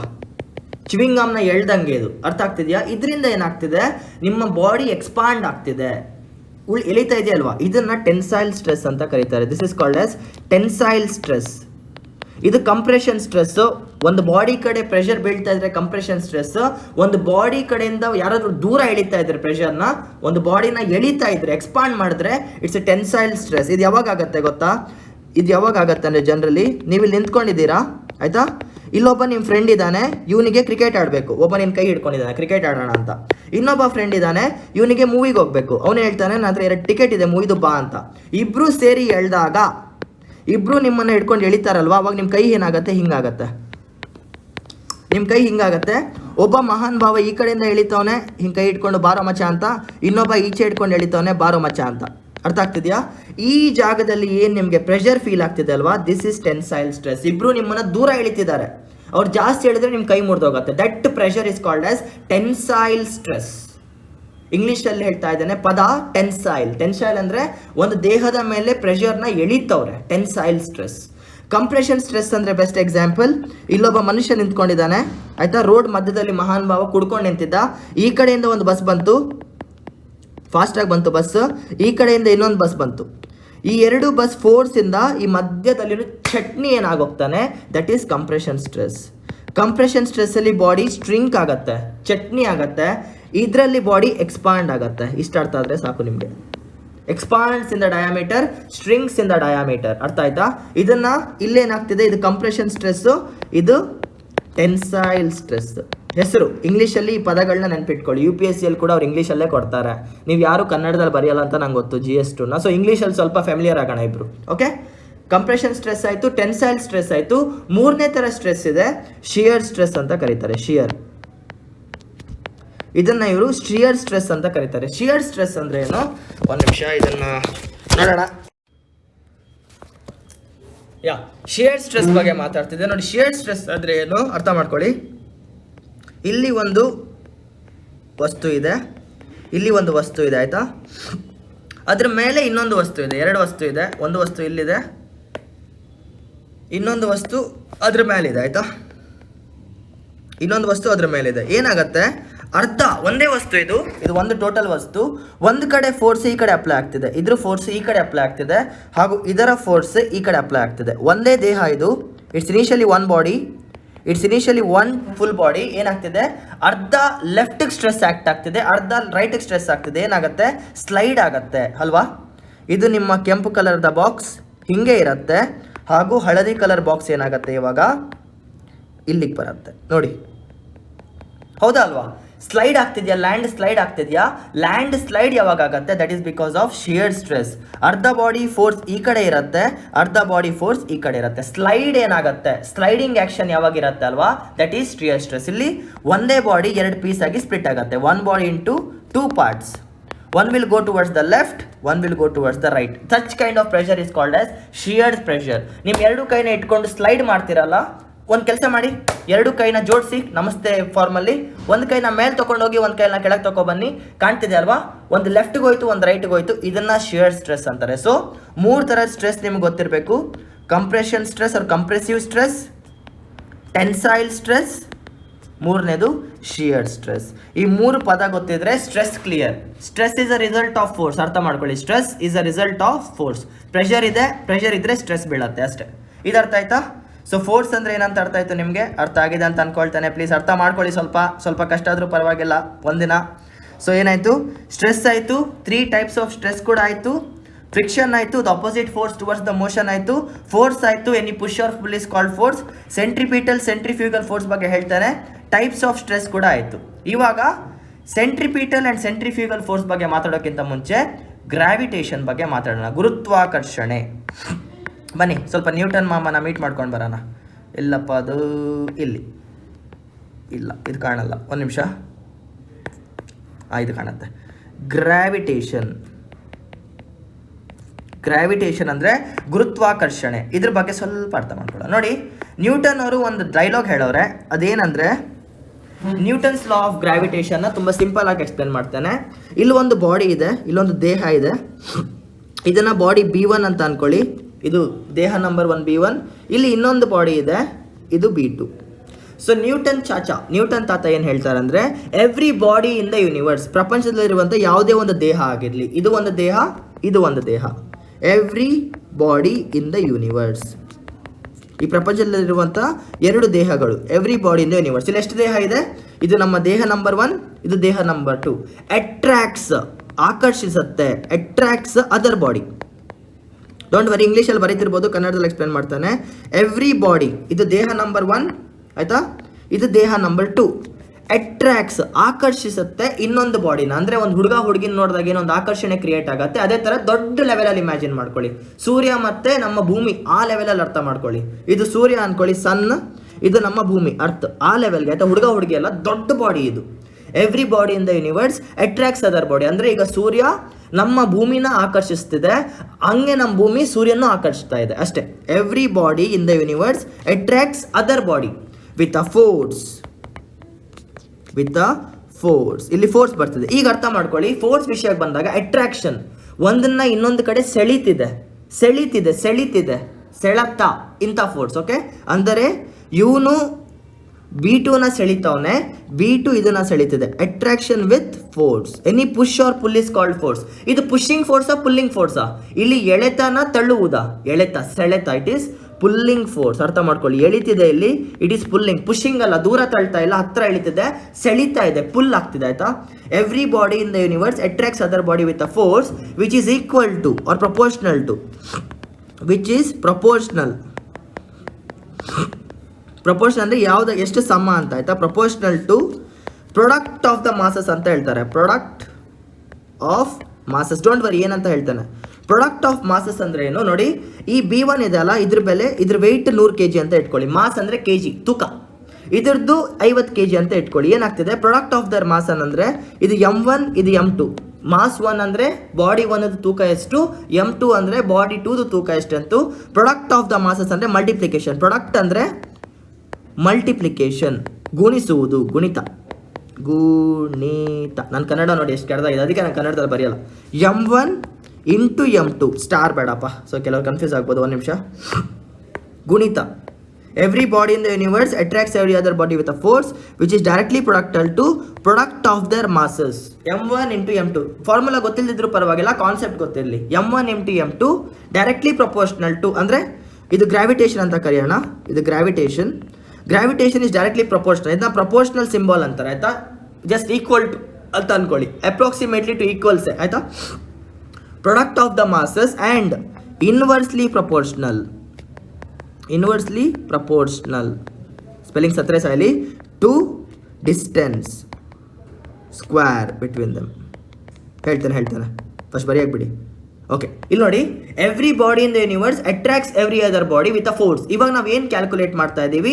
ಫೋರ್ಸ್ನ ಕ್ಯಾಲ್ಕುಲೇಟ್ ಮಾಡ್ತಾ ಇದ್ದೀವಿ. ಎಷ್ಟು ಸ್ಟ್ರಾಂಗ್ ಆಗಿ ಅದು ಎಳಿತಾ ಇದೆ ಅಂತ, ಎಷ್ಟು ಸ್ಟ್ರಾಂಗ್ ಆಗಿ ಸೆಳಿತಾ ಇದೆ ಅಂತ. We are trying to calculate force here. ಫೋರ್ಸ್ದು ವ್ಯಾಲ್ಯೂನ ಕ್ಯಾಲ್ಕುಲೇಟ್ ಮಾಡೋಕ್ಕೆ ನ್ಯೂಟನ್ ಅವ್ರು ಕೊಟ್ಟಂಥ ಥಿಯರಿ. ಈ ಥಿಯರಿ ಏನು ಹೇಳುತ್ತೆ? ಆ ಫೋರ್ಸ್ ಇದೆ ಅಲ್ವಾ, ಅದಕ್ಕೆ ಫಾರ್ಮುಲಾ ಕೊಟ್ಟಿದ್ದಾರೆ. Directly proportional to product of the masses M1 into M2. ಆ ಫೋರ್ಸ್ ಎಷ್ಟಿದೆ ಅಂತ ನೀವು ಕ್ಯಾಲ್ಕುಲೇಟ್ ಮಾಡಬೇಕಂದ್ರೆ 2 ದೇಹದ ತೂಕನ ಮಲ್ಟಿಪ್ಲೈ ಮಾಡಿ ಅಂತ ಹೇಳ್ತಾರೆ. ಅರ್ಥ ಆಗ್ತಿದೆಯಾ? 2 ದೇಹದ ತೂಕನ ಮಲ್ಟಿಪ್ಲೈ ಮಾಡಿ. ಸೊ ಏನದು ತೂಕ? 150. ದಿಸ್ ಈಸ್ 100, ದಿಸ್ ಈಸ್ 50 ಅಷ್ಟೇ. ಮ್ಯಾಥಮೆಟಿಕ್ಸ್ ಫಾರ್ಮಲ್ಲೂ ಹೇಳ್ತಾ ಇದ್ದಾನೆ, ಥಿಯರಿಟಿಕಲ್ ಫಾರ್ಮಲ್ಲೂ ಹೇಳ್ತಾ ಇದ್ದಾನೆ. Every body in the universe attracts every other body with a force which is directly proportional to the product of the masses. ಎರಡು ತೂಕನ ಮಲ್ಟಿಪ್ಲೈ ಮಾಡಿ. And inversely proportional. ನೋಡಿ, ಡೈರೆಕ್ಟ್ಲಿ ಇದೊಂದು ಅರ್ಥ ಮಾಡ್ಕೊಳ್ಳಿ. ಡೈರೆಕ್ಟ್ಲಿ ಪ್ರಪೋರ್ಷನಲ್ ಅಂದರೆ ಮಲ್ಟಿಪ್ಲಿಕೇಶನ್, ಇನ್ವರ್ಸ್ಲಿ ಪ್ರಪೋರ್ಷನಲ್ ಅಂದರೆ division ಗುಣಾಕಾರ. ಆಯ್ತಾ? ಗುಣಾಕಾರ, ಭಾಗಿಸುವುದು.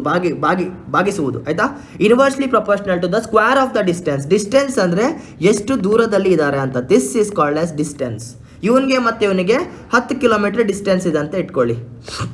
Distance is 10 kilometre. Directly proportional to the square of the distance. Square ಅಂದರೆ ಏನು?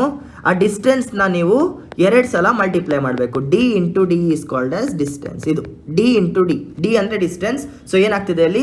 Inversely proportional to the square of the distance. D into D 2 ಸಲ ಮಲ್ಟಿಪ್ಲೈ ಮಾಡಿ. ಇದೇನಾಗುತ್ತೆ? m1 m2 by D square. ಇದು ಫೋರ್ಸ್, ಇದು ಗ್ರಾವಿಟೇಷನಲ್ ಫೋರ್ಸ್ದು formula. ಏನಾಗುತ್ತೆ? 100 into 50 divided by ಎಷ್ಟದು? 10 ಇಂಟು 10. 10 ಇಂಟು 10 ಹೋಯ್ತು ಎಷ್ಟು ಬರುತ್ತೆ? 50 ಬರುತ್ತೆ. So this is the value at which force is acting. ಇದೇ ಗ್ರಾವಿಟೇಷನಲ್ ಲಾ. ಅಂದರೆ ಇಲ್ಲಿ ನಮಗೆ ಫಾರ್ಮುಲಾ ಮುಖ್ಯ ಅಲ್ಲ, ಕಾನ್ಸೆಪ್ಟ್ ಅರ್ಥ ಮಾಡ್ಕೊಳ್ಳಿ. ಒಂದು ದೇಹ ಪ್ರಪಂಚದಲ್ಲಿರುವಂಥ ಇನ್ನೊಂದು ದೇಹನ ಸೆಳೆಯತ್ತೆ. ಅದು ಎಷ್ಟು ಫೋರ್ಸಲ್ಲಿ ಸೆಳೆಯತ್ತೆ ಅಂದರೆ ಆ ವ್ಯಾಲ್ಯೂ, ಆ ಸಿಗುವಂಥ ಉತ್ತರ ಆ 2 ದೇಹಗಳ ವೆಯ್ಟನ್ನು ಗುಣಿಸಬೇಕು, ಭಾಗಿಸ್ಬೇಕು. ಏನಿಂದ? ಡಿಸ್ಟೆನ್ಸಿಂದ. This is called as law of gravitation. ಇದಕ್ಕೆ ಫಾರ್ಮುಲಾ ಏನು? Capital G is equal to small g into m1 m2 by D square. ಈ ಫಾರ್ಮುಲಾ ನೆನಪಿಲ್ದಿದ್ರೂ ಪರವಾಗಿಲ್ಲ, ಎಲ್ಲೋ ಸ್ಕೂಲಲ್ಲಿ ಓದಿದ್ದು ನೆನಪಿರುತ್ತೆ. ನೆನಪಿಲ್ದಿದ್ರೂ ಪರವಾಗಿಲ್ಲ. ನಾನು ಗ್ರಾವಿಟೇಷನಲ್ ಲಾ ಅಂತ ಹೇಳಿದ್ರೆ ನೆಕ್ಸ್ಟ್ ಟೈಮ್, ನಾನು ಗ್ರಾವಿಟಿ ಅಂತ ಹೇಳಿದ್ರೆ ನಿಮ್ಗೆ ಏನು ಅರ್ಥ ಆಗಬೇಕು? ಓ ಸರ್, ಯಾವುದೋ ಒಂದು ದೇಹನ ಇನ್ನೊಂದು ದೇಹ ಸೆಳಿತಿದೆ ಅಂತ ಹೇಳ್ತಿದ್ದಾರೆ ಅಂತ ನಿಮ್ಗೆ ಅರ್ಥ ಆಗಬೇಕು. This is called as law of gravitation. This is called as what? Law of gravitation. ಇದು ಅರ್ಥ ಆಯ್ತಾ? ಸ್ವಲ್ಪ ಕಷ್ಟ ಆಗ್ಬೋದು, ಇವತ್ತು ಫುಲ್ ಸೈನ್ಸ್ ಹೇಳ್ತಾ ಇದ್ದೀನಿ ಅಂತ. ಬಟ್ ನನಗೆ ನಿಮಗೆ ಜಿಯೋಗ್ರಫಿ ಕಲ್ಸಕ್ಕೆ ಸೈನ್ಸ್ ಬರಬೇಕು. ಸೊ ಸ್ವಲ್ಪ ಅರ್ಥ ಮಾಡ್ಕೊಳ್ಳಿ. ನೀರು ಕುಡಿತಾ ಇದ್ದಾರೆ, 1 ನಿಮಿಷ.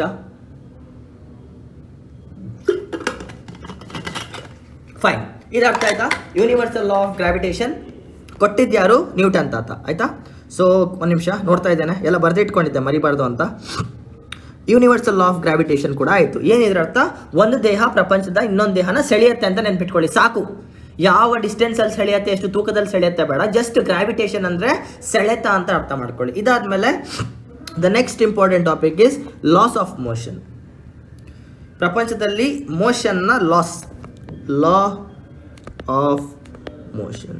ಇದನ್ನು ಅರ್ಥ ಮಾಡ್ಕೊಳ್ಳೋಕ್ಕೆ ನಾನೊಂದು ಚಿಕ್ಕ ಎಕ್ಸಾಂಪಲ್ ಕೊಡ್ತೀನಿ ನೋಡಿ. ನಾವೇನಿಲ್ಲ ಸೈನ್ಸ್ ಎಕ್ಸಾಮ್ ಬರೀತಾ ಇಲ್ಲ, ಸೊ ನಿಮಗೆಲ್ಲ ಗೊತ್ತಿರಬೇಕಂತ ಏನಿಲ್ಲ, ಬಟ್ ಕಾನ್ಸೆಪ್ಟ್ ಗೊತ್ತಿದ್ರೆ ಸಾಕು. ಇದು ಲಾಸ್ಟ್ ಕಾನ್ಸೆಪ್ಟ್. ಇದಾದಮೇಲೆ ಸೆಂಟ್ರಿಫಿಗಲ್ ಫೋರ್ಸ್ ಹೇಳ್ತಾನೆ. ಅದಾದಮೇಲೆ ಜಿಯೋಗ್ರಫಿ ಸ್ಟಾರ್ಟ್ ಮಾಡೋಣ. So coming back to the point, laws of ಮೋಷನಲ್ಲಿ ಅರ್ಥ ಮಾಡ್ಕೊಳ್ಳಿ 3 ನಿಯಮಗಳಿದೆ. 3 1 by 1 ಎಕ್ಸ್ಪ್ಲೇನ್ ಮಾಡ್ತಾನೆ. ಅದಕ್ಕಿಂತ ಮೊದಲು ಸ್ವಲ್ಪ ನಿಮ್ಮ ಕಣ್ಮುಂದೆ ನೋಡಿ. ನಿಮ್ಮ ಕಣ್ಮುಂದೆ ಯಾವುದಾದ್ರು ಒಂದು ವಸ್ತು ಇದೆಯಾ? ಟಿ ವಿ ಇರ್ಬೋದು ಅಥವಾ ಫ್ರಿಡ್ಜ್ ಇರ್ಬೋದು. ನಿಮ್ಮ ಮನೆಯಲ್ಲಿ ಹೋಗಿ ನಿಮ್ಮ ಟೇಬಲ್ ಮೇಲೆ ಪೆನ್ ಇದೆಯಾ, ಬುಕ್ ಇದೆಯಾ, ವಸ್ತು ಇದೆ ಅಲ್ವಾ? ಇದು ನಿಮ್ಮ ನೆಲ ಅಂತ ಇಟ್ಕೊಂಡ್ರೆ ಅಲ್ಲಿ ಒಂದು ಬಾಲ್ ಇದೆ. ಇವಾಗ ನಾನು ಹೇಳ್ತಾ ಇದ್ದೀನಿ ಬಾಲ್ ಇದೆ. ಬಾಲ್ ಏನಾಗಿದೆ? It is standing on the floor. ಅದು ಮೂವ್ ಆಗದೆ ಸ್ಟ್ಯಾಂಡ್ ಆಗಿ ನಿಂತಿದೆ. ಅದು ಮೂವ್ ಆಗ್ತಾ ಇಲ್ಲ. It's not moving. The reason why it is not moving is because of what? Friction ಅಂದರೆ ಏನು? Any force that is stopping the movement of the body. ನೆನಪಿದೆ ಅಲ್ವಾ? Any body that is stopping the movement of the body. ಇದು ಫ್ರಿಕ್ಷನಿಂದ ನಿಂತಿದೆ. ಅರ್ಥ ಮಾಡ್ಕೊಳ್ಳಿ ಸಾಕು. ಆರ್ ಇನ್ನೊಂದು, ಒಂದು ದೇಹ ಯೂನಿಫಾರ್ಮ್ ಆಗಿ ಮೂವ್ ಆಗ್ತಿದೆ. ಒಂದು ಚೆಂಡಿದೆ, ಅದು ಮೂಮೆಂಟಲ್ಲಿದೆ. ಮುಂದೆ ಹೋಗ್ತಿದೆ. ಎಷ್ಟು ಮುಂದೆ ಹೋಗ್ತಿದೆ? 1 ಸೆಕೆಂಡ್ಗೆ 1 ಸೆಂಟಿಮೀಟರ್ ಸ್ಪೀಡಲ್ಲಿ ಹೋಗ್ತಾ ಇದೆ ಅನ್ಕೊಳ್ಳಿ. 1 ಸೆಕೆಂಡ್ಗೆ ಅದು 1 ಸೆಂಟಿಮೀಟರ್ನ ಕವರ್ ಮಾಡ್ತಿದೆ, ಇಲ್ಲ 1 ಮೀಟರ್ನ ಕವರ್ ಮಾಡ್ತಿದೆ. ಧೋನಿ 6 ಹೊಡೆದವನೇ, ಬಾಲ್ ಗಾಳಿಯಲ್ಲಿ ಹೋಗ್ತಾ ಇದೆ, ಸೇಮ್ ಸ್ಪೀಡಲ್ಲಿ ಹೋಗ್ತಾ ಇದೆ. ಪ್ರತಿ 1 ಸೆಂಟಿಮೀಟರ್ಗೆ 1 ಸೆಕೆಂಡ್ಗೆ 1 ಸೆಂಟಿಮೀಟರ್ ಸ್ಪೀಡಲ್ಲಿ ಹೋಗ್ತಿದೆ ಅಂತ ಇಟ್ಕೊಳ್ಳಿ. ಈಗ ಲಾ ಏನು ಹೇಳುತ್ತೆ? ಫಸ್ಟ್ ಲಾ, ಎನಿ ಬಾಡಿ, ಪ್ರಪಂಚದಲ್ಲಿರುವಂಥ ಎನಿ ಬಾಡಿ ಅಂದರೆ ಯಾವುದೇ ದೇಹ, it will be in state of rest. ಪ್ರಪಂಚದಲ್ಲಿರುವಂಥ ಯಾವುದೇ ವಸ್ತು ಅದು ತಾನಾಗಿರುವಂಥ ಸ್ಟೇಟ್ ಆಫ್ ರೆಸ್ಟಲ್ಲಿ ಇರುತ್ತೆ. ಇವಾಗ ನಾನು ಹೇಳ್ದಲ್ಲ, ಟಿವಿ ನೋಡಿ, ಟಿವಿ ಇರೋ ಜಾಗದಲ್ಲೇ ಇರುತ್ತೆ. ಅದ್ರ ಪಕ್ಕದಲ್ಲಿ ಕೇಬಲ್ ಕನೆಕ್ಷನ್ ಕೂಡ ಇರೋ ಜಾಗದಲ್ಲೇ ಇರುತ್ತೆ. ನಿಮ್ಮ ಫೋನ್ ಚಾರ್ಜರ್ ನೋಡಿ, ಅದು ಕೂಡ ಇರೋ ಜಾಗದಲ್ಲೇ ಇದೆ. ನಿಮ್ಮ ಪುಸ್ತಕ ನೋಡಿ, ಪಕ್ಕದಲ್ಲಿ ಇರೋ ಜಾಗದಲ್ಲೇ ಇದೆ. ಅರ್ಥ ಆಗ್ತಿದೆಯಾ? Every body will be in the state of rest or of uniform motion. Or of uniform motion ಅಂದರೆ ಈ ಬಾಲ್ನ ನೋಡಿ ಮುಂದೆ ಮುಂದೆ ಮುಂದೆ ಹೋಗ್ತಿದೆ, ಪ್ರತಿ 1 ಸೆಕೆಂಡ್ಗೆ ಇದು 1 ಸೆಂಟಿಮೀಟರ್ ಸ್ಪೀಡಲ್ಲಿ ಹೋಗ್ತಿದೆ. ಸೊ 10 ಸೆಕೆಂಡ್ಗೆ ಎಷ್ಟು ಡಿಸ್ಟೆನ್ಸ್ ಕವರ್ ಮಾಡುತ್ತೆ ಇದು? 10 ಸೆಂಟಿಮೀಟರ್ ಅಷ್ಟೇ ಅಲ್ವಾ? 1 ಸೆಕೆಂಡ್ಗೆ 1 ಸೆಂಟಿಮೀಟರ್ ಅಂದರೆ 10 ಸೆಕೆಂಡ್ಗೆ 10 centimetre. Is it also in a normal speed? Friction ಇಲ್ಲ ಅಂತ ಇಟ್ಕೊಳ್ಳಿ ಸದ್ಯಕ್ಕೆ, ನಾರ್ಮಲ್ ಸ್ಪೀಡ್ ಅಂತ ಇಟ್ಕೊಳ್ಳಿ. ಅರ್ಥ ಆಗ್ತಿದೆಯಾ? Until and unless a force is applied. ಇವಾಗ ಬರುತ್ತೆ twist. Until and unless a force is applied. ಇದು ಹೇಗೆ ಅಂತ ಈಗ ನಾನು ಎಕ್ಸ್ಪ್ಲೇನ್ ಮಾಡ್ತೇನೆ ನೋಡಿ. ಬಾಲ್ ಇದೆ, ನೆಲದ ಮೇಲೆ ಬಾಲ್ ಇದೆ, ಅಲ್ಲೇನು ಪ್ರಾಬ್ಲಮ್ ಇರಲಿಲ್ಲ. ಒಬ್ಬ ಪೋಲಿ ಹುಡುಗ ಬರ್ತಾನೆ, ಪೋಲಿ ಹುಡುಗ ಬಂದು ಇದನ್ನು ಜಾಸ್ ಒದಿತಾನೆ. ಅವಾಗ ಏನಾಗುತ್ತೆ? ಈ ಬಾಲ್ ಮೂವ್ ಆಗತ್ತೆ ಇಲ್ವಾ? ಈ ಬಾಲ್ ಮೂವ್ ಆಗತ್ತೆ ಇಲ್ವಾ? ಅದೇ ನ್ಯೂಟನ್ ಹೇಳ್ತಾ ಇರೋದು. ಪ್ರತಿಯೊಂದು ವಸ್ತು ಪ್ರಪಂಚದಲ್ಲಿ ಸ್ಟೇಟ್ ಆಫ್ ರೆಸ್ಟಲ್ಲೇ ಇರುತ್ತೆ. Until and unless force is applied. ಇವ್ನು ಯಾವ ಫೋರ್ಸ್ ಅಪ್ಲೈ ಮಾಡ್ದ? ಈಗ ಪುಷ್ ಫೋರ್ಸ್, ತಳ್ಳದ ಇವನು ಈ ಬಾಲ್ನ. ಸೊ ಅದರಿಂದ ಏನಾಯಿತು? ಇಲ್ಲಿದ್ದಂಥ ಬಾಲ್ ಇಲ್ಲಿ ಬರುತ್ತೆ. This is one kind of action. Motion of law. ಒಂದು ದೇಹ ಮೂಮೆಂಟಲ್ಲಿ ಇಲ್ಲ ಅಂದರೆ, ಮೋಷನಲ್ಲಿ ಇಲ್ಲ ಅಂದರೆ, ಯಾರಾದರೂ ಬಂದು ಫೋರ್ಸ್ ಹಾಕಿದ್ರೆ ಅದು ಮೋಷನ್ಗೆ ಬರುತ್ತೆ. ಇದು ಒಂದು ಕಡೆ. ಇನ್ನೊಂದು ಕಡೆ ಒಂದು ಚೆಂಡು ಹೋಗ್ತಾ ಇತ್ತು, ಇದೆಷ್ಟು 1 ಸೆಂಟಿಮೀಟರ್ ಪರ್ ಸೆಕೆಂಡ್ ಸ್ಪೀಡಲ್ಲಿ ಹೋಗ್ತಾ ಇತ್ತು. ಈ ಹುಡುಗ ಬಂದು ಜಾಸ್ ಹೊಡಿತಾನೆ ಇದನ್ನು ಕೂಡ. ಇವಾಗ ಏನಾಗುತ್ತೆ? ಈ ಬಾಲ್ದು ಫೋರ್ಸ್ ಆಫ್ ಸ್ಪೀಡ್ ಫಾಸ್ಟ್ ಆಗುತ್ತೆ. ಸೊ ಅದರಿಂದ ಏನಾಗುತ್ತೆ? 1 ಸೆಂಟಿಮೀಟರ್ ಪರ್ ಸೆಕೆಂಡ್ಗೆ ಹೋಗ್ತಾ ಇದ್ದಂಥ ಒಂದು ಬಾಡಿ ಏನಿದೆ, ಇವಾಗ ಇದು 5 ಸೆಂಟಿಮೀಟರ್ ಪರ್ ಸೆಕೆಂಡ್ ಸ್ಪೀಡಲ್ಲಿ ಹೋಗಕ್ಕೆ ಫಾಸ್ಟ್ ಆಗುತ್ತೆ. ಜಾರ್ಸ್ ಒದ್ದ ಅಲ್ವಾ? ಅದು ಸ್ಪೀಡ್ ಜಾಸ್ತಿ ಆಯಿತು. Yes or no? ಸ್ಪೀಡ್ ಜಾಸ್ತಿ ಆಯಿತು. Yes or no? Or ball ಮೂಮೆಂಟಲ್ಲಿ ಇತ್ತು ಇನಿಷಿಯಲಿ 1 ಸೆಂಟಿಮೀಟರ್ ಪರ್ ಸೆಕೆಂಡಲ್ಲಿ. ಒಬ್ಬ ಹುಡುಗ ಬಂದು ಬಾಲ್ ಮೇಲೆ ಕಾಲಿಡ್ತಾನೆ, ಹಿಂಗೆ ಕಾಲಿಡ್ತಾನೆ. ಅವಾಗ ಏನಾಗುತ್ತೆ? ಆ ಬಾಲ್ ನಿಂತ್ಕೊಳ್ಳುತ್ತೆ. So the concept is very simple. ಪ್ರಪಂಚದಲ್ಲಿರುವಂಥ ಪ್ರತಿಯೊಂದು ದೇಹವು ನಿಂತ್ಕೊಂಡಿದೆ ಅಥವಾ ಮೂವ್ ಆಗ್ತಿದೆ until and unless external force is applied. ಇನ್ನೊಬ್ಬ ಬಂದು ಇಂಟರ್ಫಿಯರ್ ಮಾಡೋವರೆಗೂ ಅದು ತನ್ನ ಕೆಲಸ ಮಾಡಿಕೊಂಡು ಖುಷಿಯಾಗಿರುತ್ತೆ. ಅರ್ಥ ಆಗ್ತಿದೆಯಾ? ಫಾರ್ ಎಕ್ಸಾಂಪಲ್, ನೀವು 5 ವರ್ಷದ ಹುಡುಗ ಆಗಿದ್ದಾಗ ಚಡ್ಡಿ ಹಾಕ್ಕೊಳ್ದೆ ರೋಡಲ್ಲಿ ಆರಾಮಾಗಿ ಗಲ್ಲಿಯಲ್ಲಿ ಆಡ್ಕೊಂಡು ಚೆನ್ನಾಗಿದ್ರಿ. 5 ವರ್ಷ ಆದ್ಕೊಳ್ಳಿ ಸ್ಕೂಲ್ಗೆ ಹಾಕ್ಬೇಕಂತ ನಿಮ್ಮ ಅಪ್ಪ ಅಮ್ಮ ಬಂದು ಏನು ನಿಮ್ಮನ್ನು ತಡೆದ್ರು ನೋಡಿ, that is the first law of motion. ಆ ಫೋರ್ಸ್ ಹಾಕೋವರೆಗೂ ನೀವು ನಿಮ್ಮ ಜಾಗದಲ್ಲಿ ಸಂತೋಷವಾಗಿದ್ರಿ. ಬಟ್ ಯಾವಾಗ ನಿಮ್ಮ ತಂದೆ ತಾಯಿ ಬಂದು ಒಂದು ಫೋರ್ಸ್ ಹಾಕಿದ್ರಲ್ಲ ಸ್ಕೂಲ್ಗೆ ಹೋಗಪ್ಪ ಅಂತ, ನಿಮ್ಮ ದಿನಚರಿ ಬದಲಾಗತ್ತೆ. ಬೆಳಿಗ್ಗೆ ನೀವು 10 ಗಂಟೆಗೆದ್ರು 11 ಗಂಟೆಗೆದ್ರು ಮ್ಯಾಟ್ರ್ ಆಗ್ತಿರ್ಲಿಲ್ಲ. ಇವಾಗ 7-6 ಗಂಟೆಗೆದ್ದು ಯೂನಿಫಾರ್ಮ್ ಹಾಕ್ಕೊಂಡು ಕಾಲೇಜ್ಗೆ ಹೋಗಬೇಕು. Because some external force is applied. This is first law of motion. ಅಷ್ಟೇ ಅರ್ಥ ಆದರೆ ಸಾಕು. ಏನಾದರೂ law? Every body in universe is on rest. Every body in the universe is at rest or of uniform motion till and unless external force is applied. ಅರ್ಥ ಆಗಿದೆ ಅಂತ ಅನ್ಕೊಳ್ತೇನೆ ಗುರು, ಜಾಸ್ತಿ ತಲೆನೋವಿಲ್ಲ. Second one, rate of change of motion. English ನೋಡಿ ಭಯ ಪಡಬಾರ್ದು, ಮೀನಿಂಗ್ ಈಸಿ ಇದೆ. Rate of change of motion is proportional to force applied. Tension ತಗೋಬೇಡ, ಏನು ಗುರು ದೊಡ್ಡ ಪದ ಹೇಳ್ತಾನೆ ಅಂತ ಈಸಿಯಾಗಿ ಹೇಳ್ತಾನೆ ನೋಡಿ. ಒಂದು ಚೆಂಡಿದೆ ನಿಂತ್ಕೊಂಡಿದೆ, ಆಯಿತಾ? ಏನೂ ಮಾಡ್ತಿಲ್ಲ, ನಿಂತ್ಕೊಂಡಿದೆ. ನೀವೇನು ಮಾಡ್ತಾ ಇದ್ದೀರಾ? ಒಂದು ಬೆರಳಿಂದ ತಳ್ತಾ ಇದ್ದೀರಾ. ಒಂದು ಬೆರಳಿಂದ ತಳ್ಳಿದ್ರಿ ಇದನ್ನ, ಒಂದು ಬೆರಳಿಂದ. ಬಾಲ್ ಎಷ್ಟು ದೂರ ಹೋಗುತ್ತೆ? ಸ್ವಲ್ಪ ದೂರ ಹೋಗಿ ನಿಂತ್ಕೊಳ್ಳುತ್ತೆ. ಅಷ್ಟೇನಾ? ಇದು ಇನಿಷಿಯಲ್ ಪಾಯಿಂಟ್. ಇದು ಇನಿಷಿಯಲ್ ಅಂದರೆ ಇದು ಫಸ್ಟ್ ಇದ್ದಂಥ ಪಾಯಿಂಟ್, ಫಸ್ಟ್ ಪಾಯಿಂಟ್. ಇದು ಸೆಕೆಂಡ್ ಪಾಯಿಂಟ್. ಡಿಸ್ಟೆನ್ಸ್ ನೋಡಿ, ಜಾಸ್ತಿ ಇರತ್ತಾ ಕಮ್ಮಿ ಇರತ್ತಾ? ಕಮ್ಮಿ ಇರುತ್ತೆ ಅಲ್ವಾ? ಬಿಕಾಸ್ ನೀವು ಫೋರ್ಸ್ ಅಪ್ಲೈ ಮಾಡಿದ ರೇಟ್ ತುಂಬ ಕಮ್ಮಿ. ಮೆಲ್ಲಗೆ ತಳ್ಳಿದ್ರೆ ಬಾಲ್ ಮೆಲ್ಲಗೆ ಹೋಗುತ್ತೆ. ಅದೇ ಥರ ಇಲ್ಲೊಂದು ಚೆಂಡು ನಿಂತ್ಕೊಂಡಿತ್ತು, ನೀವು ಓಡ್ಕೊಂಡು ಬಂದು ಕಾಲಲ್ಲಿ ಒದ್ರೆ ಈ ಬಾಲ್ ಎಗ್ಗರ್ಕೊಂಡು ಹೋಗಿ ಇಲ್ಲಿ ಬೀಳತ್ತೆ. ಹೌದಾ ಅಲ್ವಾ? ಎರಡು ಕಡೆ ಆಗಿದ್ದು ಫೋರ್ಸೆ, ಎರಡು ಕಡೆ ನೀವು ಹಾಕಿದ್ದು ಫೋರ್ಸೆ, ಪುಷಿಂಗ್ ಫೋರ್ಸ್. ತಳ್ಳಿದ್ರಿ ಬಾಲ್ನ ಎರಡು ಕಡೆ. ಬಟ್ ಇವಾಗ ನೋಡಿ, ಇದು D2 ಅಂದರೆ ಡಿಸ್ಟೆನ್ಸ್ ಟು. ಇದು 10 ಕಿಲೋಮೀಟರ್, 10 ಸೆಂಟಿಮೀಟ್ರು, ಇದು 1 ಸೆಂಟಿಮೀಟರ್. ಇದರ ಅರ್ಥ ಏನು? ನೀವೆಷ್ಟು ಜೋರಾಗಿ ಫೋರ್ಸ್ ಅಪ್ಲೈ ಮಾಡ್ತೀರೋ ದೇಹ ಅಷ್ಟು ರೆಸ್ಪಾಂಡ್ ಮಾಡುತ್ತೆ ಅಂತ. ನೀವು ಮೆಲ್ಲಗೆ ಹೋದ್ರೆ ಮೆಲ್ಲಗೆ ಹೋಗುತ್ತೆ, ಜೋರಾಗಿ ಹೋದ್ರೆ ಜೋರಾಗಿ ಹೋಗುತ್ತೆ. This is second law of motion. ಅಂದರೆ the rate of change of motion. ಯಾವ ಸ್ಪೀಡಲ್ಲಿ ದೇಹದ ಸ್ಪೀಡ್ ಬದಲಾಗುತ್ತೋ, ಯಾವ ರೇಟಲ್ಲಿ ದೇಹದ ಸ್ಪೀಡ್ ಬದಲಾಗುತ್ತೋ ಅದು ನೀವು ಹಾಕೋ ಫೋರ್ಸ್ ಮೇಲೆ ಡಿಪೆಂಡ್ ಆಗುತ್ತೆ. ನಾವು ದಿನ ಲೈಫಲ್ಲಿ ನೋಡಿದ್ದೆ ಇದನ್ನೆಲ್ಲ. ನಾವು ದಿನ ಲೈಫಲ್ಲಿ ಮಾಡೋದನ್ನೇ ಇದನ್ನ ನ್ಯೂಟನ್ ಅವರು ಇಂಗ್ಲೀಷಲ್ಲಿ ಹೇಳಿದ್ದಾರೆ ಅಷ್ಟೇ. ಇದು ಅರ್ಥ ಆಯ್ತಾ? And the third last law is every action as equal and opposite reaction. ಅಷ್ಟೇ, ಫಿನಿಶ್. ಅಂದರೆ ಇದೊಂದು ಗೋಡೆ ಇದೆ, ಇಲ್ಲೊಬ್ಬ ಮನುಷ್ಯ ಇದ್ದಾನೆ. ಇವನಿಗೆ ಕೋಪ ಬರುತ್ತೆ, ಗೋಡೆನ ಕಾಲಲ್ಲ ಕೈಯಲ್ಲಿ ಹೊಡಿತಾನೆ, ಕೈಯಲ್ಲಿ ಪಂಚ್ ಮಾಡ್ತಾನೆ. ಇದು ಅವನ ಕೈ, ಅವನು ಪಂಚ್ ಮಾಡ್ತಾನೆ ಗೋಡೆನ. ಏನಾಗುತ್ತೆ? ಆ ಗೋಡೆಗೆ ಎಷ್ಟು ಫೋರ್ಸ್ ಫೀಲ್ ಆಗುತ್ತೋ, ಇವನಿಗೂ ಅಷ್ಟೇ ಫೋರ್ಸ್ ಫೀಲ್ ಆಗುತ್ತೆ. ನೀವು ಕೈ ತಗೊಂಡು ಈಗ ಮೆಲ್ಲಗೆ ಗೋಡೆ ಹೊಡೀರಿ, ಅಂದರೆ ಕೈ ತಗೊಳ್ಳಿ, ಮೆಲ್ಲಗೆ ಒಂದು ಗೋಡೆ ಹೊಡೀರಿ, ಮೆಲ್ಲಗೆ ಜ್ವರ ಹೊಡಿಬೇಡಿ, ನಿಮ್ಮ ಕೈಗೆ ನೋವಾಗ್ತಿದೆಯಾ ಇಲ್ವಾ? ಯಾಕಂದರೆ ನಿಮಗೂ ಕೂಡ ಫೀಲ್ ಆಗುತ್ತೆ. That is opposite action and reaction. Every action has equal and opposite reaction is third law. Simple example, ನೀವು ನಿಮ್ಮ ತಂದೆ ಹತ್ರ ಹೋಗಿ ಏನೋ ಮಾಡ್ತಿದ್ದೀಯ ಅಂತ ಬೈದ್ರೆ ನಿಮ್ಮ ಅಪ್ಪ ಹೊಡಿತಾರೆ ನಿಮ್ಮನ್ನು. ನಿಮ್ಮ ತಂದೆ ಹತ್ರ ನೀವು ರೆಸ್ಪೆಕ್ಟ್ಫುಲ್ ಆಗಿ ಮಾತಾಡಿದ್ರೆ ಅದೇ ಥರ ರಿಯಾಕ್ಷನ್ ಬರುತ್ತೆ. So every action has a reaction, equal and opposite reaction ಅನ್ನೋದು Newton's third law. These are the laws of Newton. ಜಾಸ್ತಿ ತಲೆ ಕೆಡ್ಸ್ಕೋಬೇಡಿ. ಲಾ ನಂಬರ್ 1, ದೇಹ ಇದೆ, ಮೂವ್ ಆಗ್ತಿಲ್ಲ, ಇಲ್ಲ ಯೂನಿಫಾರ್ಮ್ ಆಗಿ ಮೂವ್ ಆಗ್ತಿದೆ. Until and unless force is applied. Law of 2, ಎಷ್ಟು ಫೋರ್ಸ್ ಆಗ್ತಿರೋ ಅಷ್ಟು ಚೇಂಜ್ ಆಗುತ್ತೆ body. Law number 3, every body has equal and opposite reaction. ಒಂದು ಸಲ ಫಿಸಿಕ್ಸ್ ಟೆಕ್ಸ್ಟ್ ಬುಕ್ನ ತೆಗೆದು ಓದಿ ನೋಡಿ. NCERT ಬುಕ್ಸ್ ನಿಮ್ಮ ಹತ್ರ ಇರಬೇಕು. ನಾನು ಹೇಳಿದೆ NCERT ಇಸ್ ದ ಫೌಂಡೇಶನ್ ಅಂತ. NCERT ಫಿಸಿಕ್ಸ್ ಬುಕ್ ಇದ್ದರೆ ಓದಿ, ಇಲ್ಲ ಇಂಟರ್ನೆಟ್ಗೆ ಹೋಗಿ ಟೆಕ್ಸ್ಟ್ ಬುಕ್ ಡೌನ್ಲೋಡ್ ಮಾಡ್ಕೊಂಡು ನೋಡಿ. 6th ಸ್ಟ್ಯಾಂಡರ್ಡ್ ಫಿಸಿಕ್ಸಲ್ಲಿ ಸಿಗ್ಬೋದು ಇದು. So this completes what? Loss of motion. Loss of motion ಕೂಡ ಕಂಪ್ಲೀಟ್ ಆಗುತ್ತೆ. ಅರ್ಥ ಆಗ್ತಿದೆಯಾ? ಇಷ್ಟು ಅರ್ಥ ಆಯಿತು. ಸ್ಟ್ರೆಸ್ ಅಂದರೆ ಏನಂತ ಅರ್ಥ ಆಯಿತು ನಿಮಗೆ? 3 ಟೈಪ್ಸ್ ಅರ್ಥ ಆಯಿತು. Shear stress, compression stress, tensile stress. ಆಮೇಲೆ ಲಾಸ್ ಆಫ್ ಮೋಷನ್ ಅರ್ಥ ಆಯಿತು, ದೇಹ ಯಾವ ಥರ ರಿಯಾಕ್ಟ್ ಮಾಡುತ್ತೆ ಫೋರ್ಸ್ಗೆ ಅಂತ.